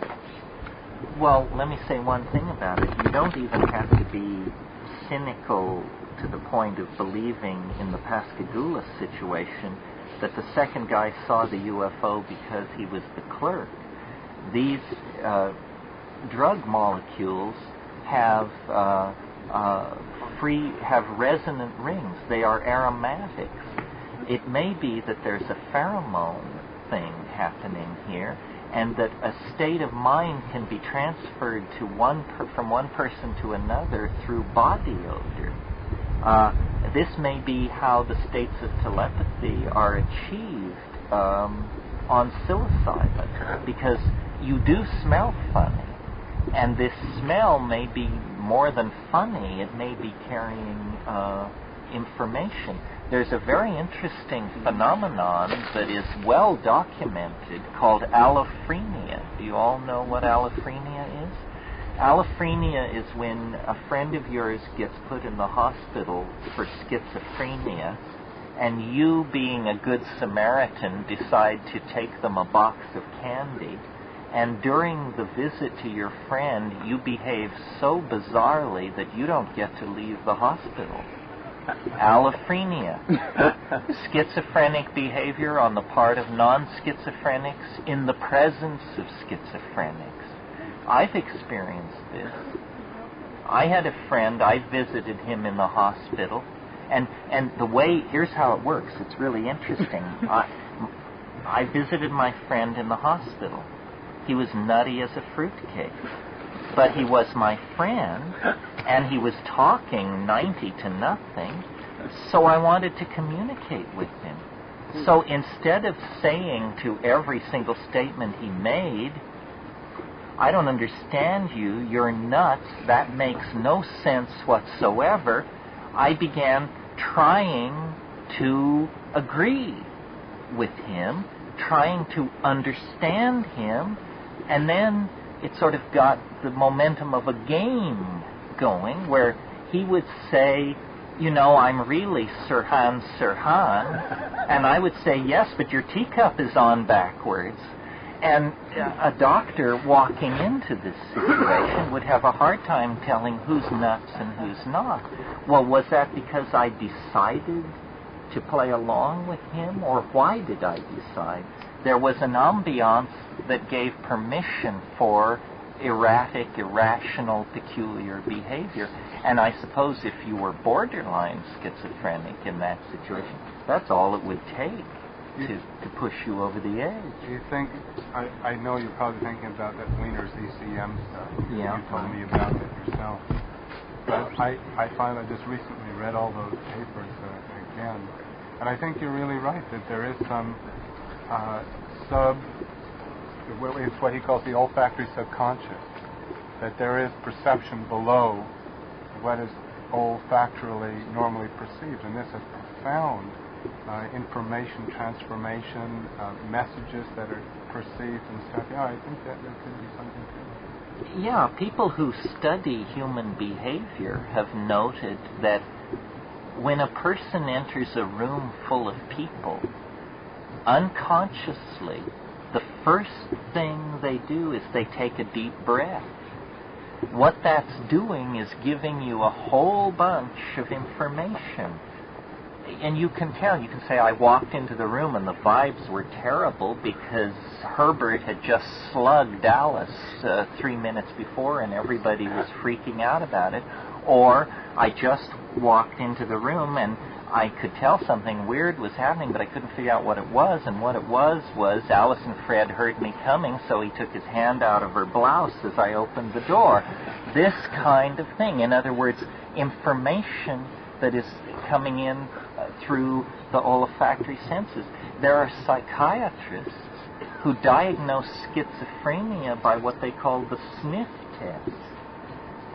You know, this is one of the most subtle and difficult of all mental dysfunctions to diagnose.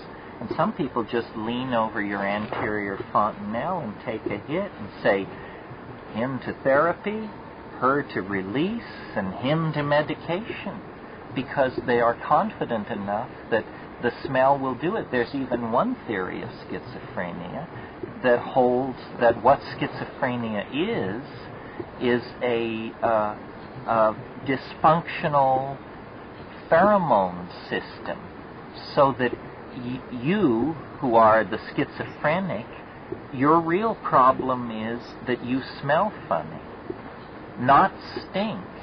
People aren't aware of that, but it's that there's something about you that causes people to treat you strangely. And you, reacting to being treated strangely by people, get weirder. And they, reacting to you getting weirder, treat you more and more strangely. So what you have here is a feedback cycle that ends with nets being dropped over you and you taken away. But the original cause was that there was you were giving off a chemical which made people treat you in a way that caused you to react to them adversely, and that started the cycle going. Or they say that you perceived olfactory hallucinations, not that you just smelled weirdly, but that you perceived. Oh, that you were misinterpreting incoming. That's right. There's a whole section where it talks about olfactory hallucinations. The reason we're talking so much about this is because if you look at these pheromone molecules and lay them next to these drug molecules, it's all one family. These are all small planar molecules. There's even one area where it comes together pretty spectacularly. That is, in the pineal gland of human beings, there's a great deal of, something like 12% of the brain's energy is being channeled into the pineal gland. Well, if you know anything about evolutionary theory, you know that you don't waste energy in unnecessary functions or you become extinct. So there's a reason why 12% of the brain's energy is being channeled into the pineal gland, though we don't know what it is.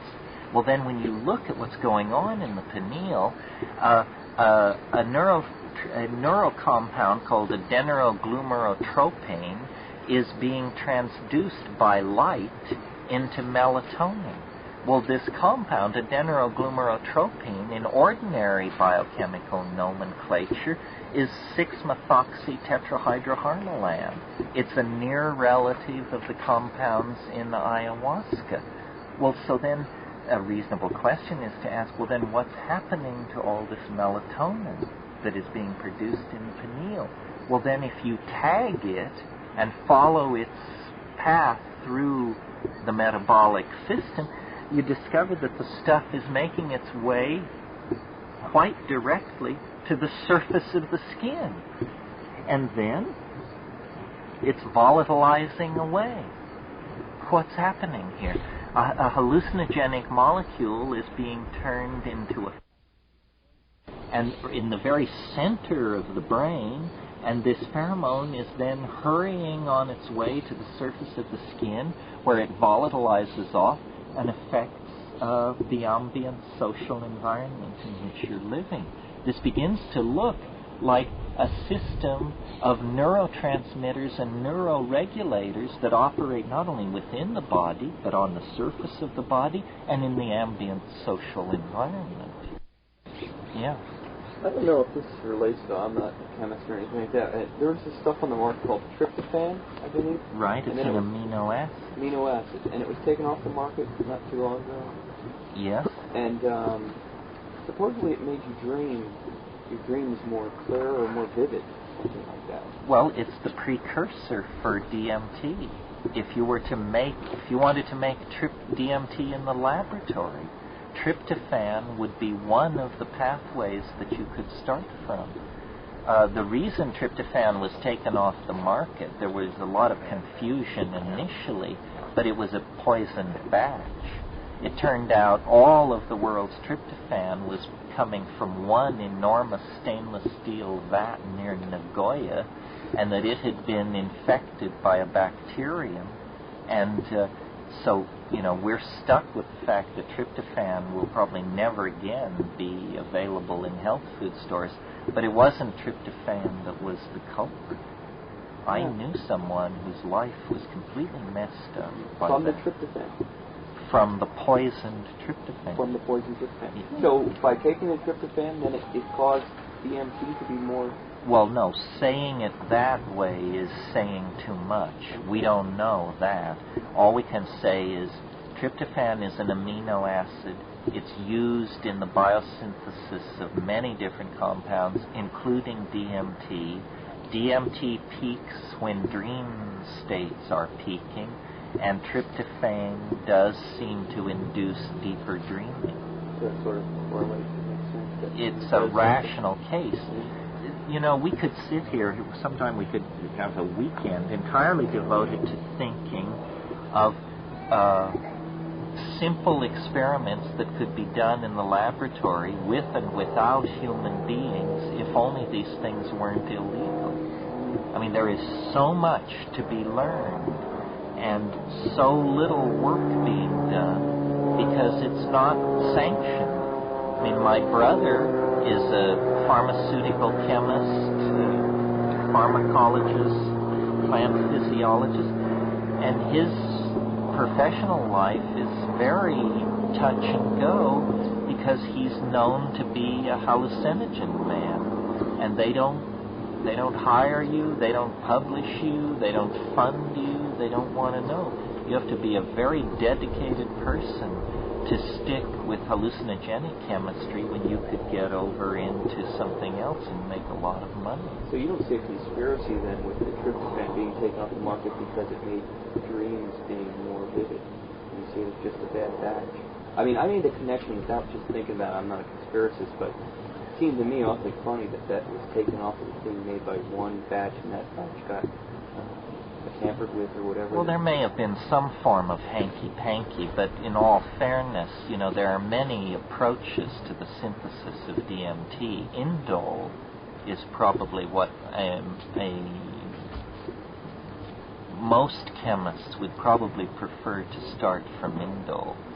And indole is an industrial precursor used in so many hundreds of ways that you could never push indole off the market. You'd have to reinvent half the pharmaceutical industry. But where I'm going with that is I'm talking about just being able to get it from a health food store. Here it was tryptophan, and it made your dreams more vivid. I don't know if that's what people are using it for. I don't think so. But here it was. So maybe they felt that people were dreaming too much, and so they were having too vivid dreams that, hey, we can't have this anymore. We've got to sort of get it off the market. Maybe. I think probably as long as you're asleep, they're fine about it. It's when you wake up that they get nervous.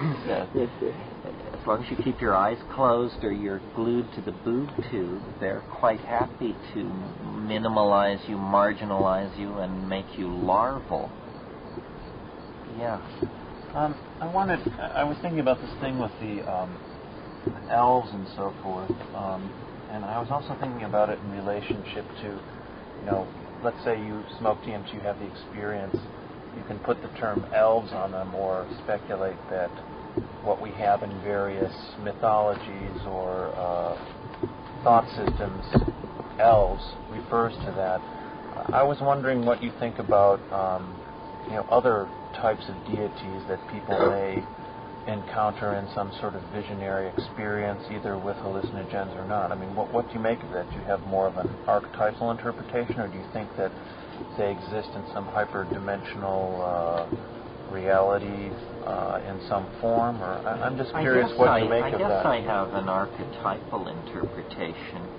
I recall from some book of Robert Anton Wilson's where he suggests, he says you should pray to the Blessed Virgin Mary every day and make offerings to her and put up her picture until she appears. Then switch to Shiva and do it till Shiva appears. Then Mickey Mouse. And just keep doing this until you satisfy yourself that none of these things are more real than any other, and that whatever their ontological status, they're all equal in ontological status. Apparently the human brain is far more malleable than we can conceive of or imagine. We become imprisoned within a language and an ideology, and it literally becomes our reality. And yet it isn't our reality. It's just something provisional. I've not had that experience. I prayed for years as a kid, but perhaps the Agenbite of Inwit was already present in me and making it impossible for me to succeed. But in the case of the elves, there's sort of a cultural archetype of the elves, but at the same time you seem to be saying that there is a deeper reality that this is based on.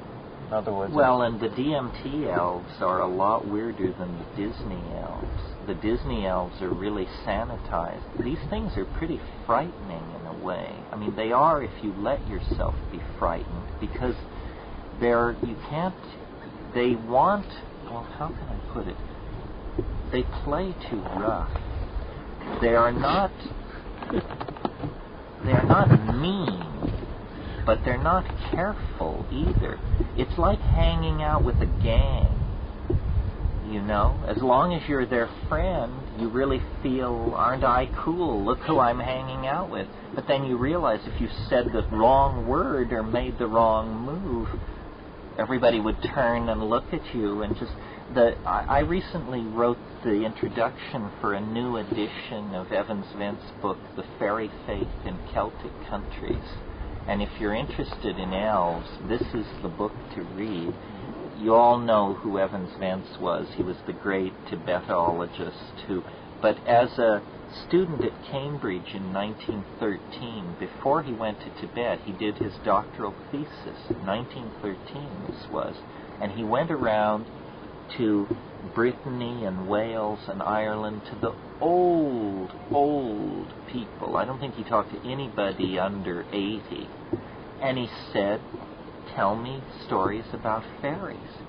And he collected the most amazing stories about fairies and fairy encounters. And I learned from rereading that book that, you know, the Christian notion of purgatory, which is a place where you go that is neither heaven or hell, where you do time for minor infractions and then you get moved on to heaven. This idea was created, I always assumed that it was dreamed up by some bishops of Rome, some synod or something. It was dreamed up by St. Patrick to convert the pagan Irish, to convince them that fairyland was part of the Christian map. And he was so successful in converting the pagan Irish that when letters went back to Rome describing how he did it, purgatory became a general doctrine of the church, and then it was used very successfully to convert the pagan Slavs. So purgatory is fairyland dressed up in Christian terminology. And what is the idea of fairyland? It's the idea that the dead live all around us, linger among us as disincarnate souls, and the fairies that Evans Vance was describing were very ambiguous morally. I mean, sometimes they would only sour the milk, but, you know, their favorite concern of fairies is UFO freaks pay attention, stealing babies. That's what fairies like to do. I don't know about surgically ripping off fetuses. That seems to be a modern touch. But in Ireland, people in the countryside do not leave babies, small babies, unattended in their cribs for fear of fairy theft. And the fairies substitute. They don't just leave an empty crib.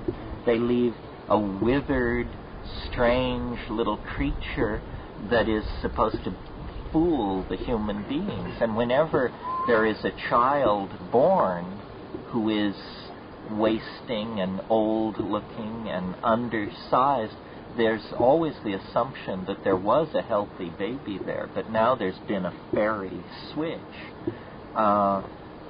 Fairies respond to riddlery. This has to do with this thing about language and the strange relationship of the Irish to intoxication, fairies, and language suggests that here we might have a restricted gene pool that has somehow indemnified itself in the direction of these peculiar concerns. Present company accepted. What was the name of that book again? The Fairy Faith in Celtic Countries by Evans Vance. Mention at least a couple of final points, which is, you know, what is this all good for? I think what it's good for, I think the mystery that we're making our way toward, much more of which will be revealed later as we live into the next 20 years, is that we have lost connection to a very important part of reality, which I call the Gaian mind, but which I think is more popularly understood as the goddess consciousness. But the goddess is not as envisioned at Ephesus, you know, a woman studded with breasts. The goddess is the living earth. It is not to be anthropomorphosed into some kind of human or quasi-human form. And when we were taking mushrooms on the plains of Africa, before the invention of agriculture, as nomads, we were rocked in the cradle of the goddess. and the differences between men and women, between parents and children, between those who had much, if anybody had much, and those who had little, and between human beings and the animal and vegetable kingdom were minimal, because everything operated in the light of this reference experience, boundary dissolution, and a sense of the intelligence of the earth. Now we are so alienated from the intelligence of the earth that when we encounter it, we assume it came from halfway across the galaxy to rescue us. It isn't from across interstellar space. It's something that is partially in ourselves and partially in the world around us. And if we could but clear the prejudices of materialism from our approach to the world, most especially from our language, which by its subject-object bias, by its linear syntax, and by God knows what else that's built into it, hopelessly precludes us from contacting this reality. If we could clear all that away, we would discover, a dimension of immense support and affection for human beings and for our enterprises. But as long as we pursue the destruction of the earth and the elaboration of materialist ideology and the suppression of psychedelic states and the suppression of the feminine, we are going to be alienated, feel abandoned, and operate in an ambiance of rampant pathology. So, to my mind, the hallucinogens are a call to return to the archaic style, to recapture the tools, techniques, languages, and attitudes that existed and flourished on this planet, before AD 10,000. And we must do this. If we don't do this, then we are setting ourselves up for a very unhappy future. We are living in a very unhappy world. Maybe your world is not unhappy, but, tell that in Bosnia, tell it in Somalia, tell it to the AIDS-infected masses of Africa. The apocalypse is no longer a rumor. It's arrived in many parts of the world. And we, as the children, the inheritors of the culture which created this catastrophe, and as the people who are still still living on high ground, as the waters of poverty, epidemic, disease, and misery rise ever higher, have a certain obligation to respond to this. Moral decency demands it, and we can no longer tolerate the evolution of consciousness, the exploration of our relationships to each other, and the source of meaning itself to be regulated, stigmatized, and degraded by the most frightened, the least educated, the least balanced, and the least caring among us. And this is what we've got at the present moment. The male dominator mentality is in the process of running us and all life on this planet into extinction. I don't have answers. That must be clear by now. I have questions and offer techniques. And there's nothing new about these techniques. They have been around for 100,000 years. And for 90,000 of those 100,000 years, they worked very well. And we existed in harmony with the rest of nature, fully human, fully able to philosophize, argue, love, riddle, perform theater, make masks, so forth and so on. But In the last 10,000 years, we have fallen into a pathology, and it's because the umbilical connection to the mind and nature has been severed, lost, pissed away, ignored, degraded, turned away from.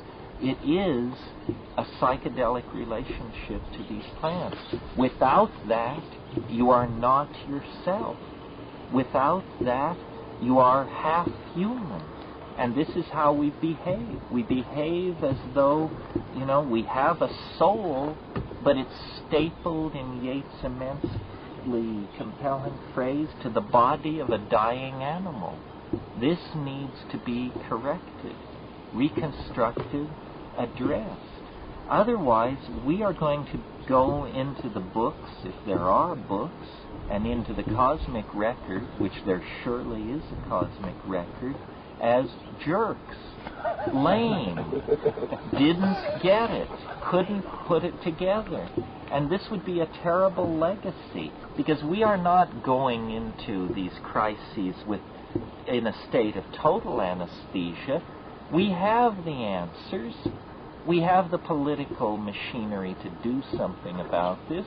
We have the sense of crisis. We have the goodwill and affection for each other. But we are somehow unable to put all this together in a configuration that would allow us to change our minds, admit that history was a bad idea, that science betrayed us, that it's a tale told by an idiot, and to strike out in a new direction. We're like the frog in the proverbial pot who never moves as the temperature climbs toward the boiling point. Sooner or later, you have to just get up on your hind legs and say, enough already. Now, maybe this is beginning to happen, and maybe it isn't. But it's not for us to judge as spectators at a hockey game. It's for us to get in and roll up our sleeves and participate in. Do what you think is right. Think about what you think is right. And once you've thought about it, then do it. And it doesn't have to fit in with my program or my agenda. I have a deep and abiding faith that Mother Nature will sort out the options, and from the offerings of all of us, select those that will be salvational and salutary for all the rest of us. But if you don't act, you didn't participate. I mean, this is not a road show, It's your life, your planet, your world, and the tools to reclaim it are present at hand. You've heard this now. Now you have to ask yourself, what are you going to do about it? That's really all I have to say, and we're finished. Right. So thank you very much.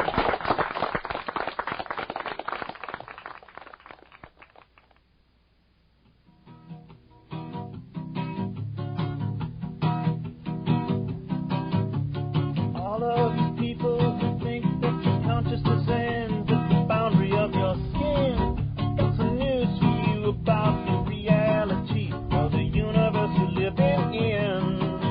'Cause there ain't no line separating you from everything that you see. Just release your mind in the big design, and the truth will set you free. I said inner and outer space are exactly the same, yeah. You know we all hear those voices speaking inside of our brain, yeah. And then we might have to redefine what's considered insane, yeah. When inner and outer space are exactly the same.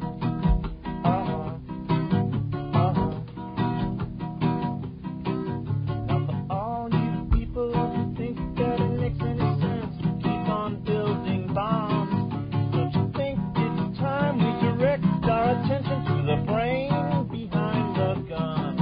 'Cause all that destructive energy was spawned from a spark in our mind. If we learn to tap the true source of power, there's no limit to the love we'll find. I said inner and outer space are exactly the same, yeah.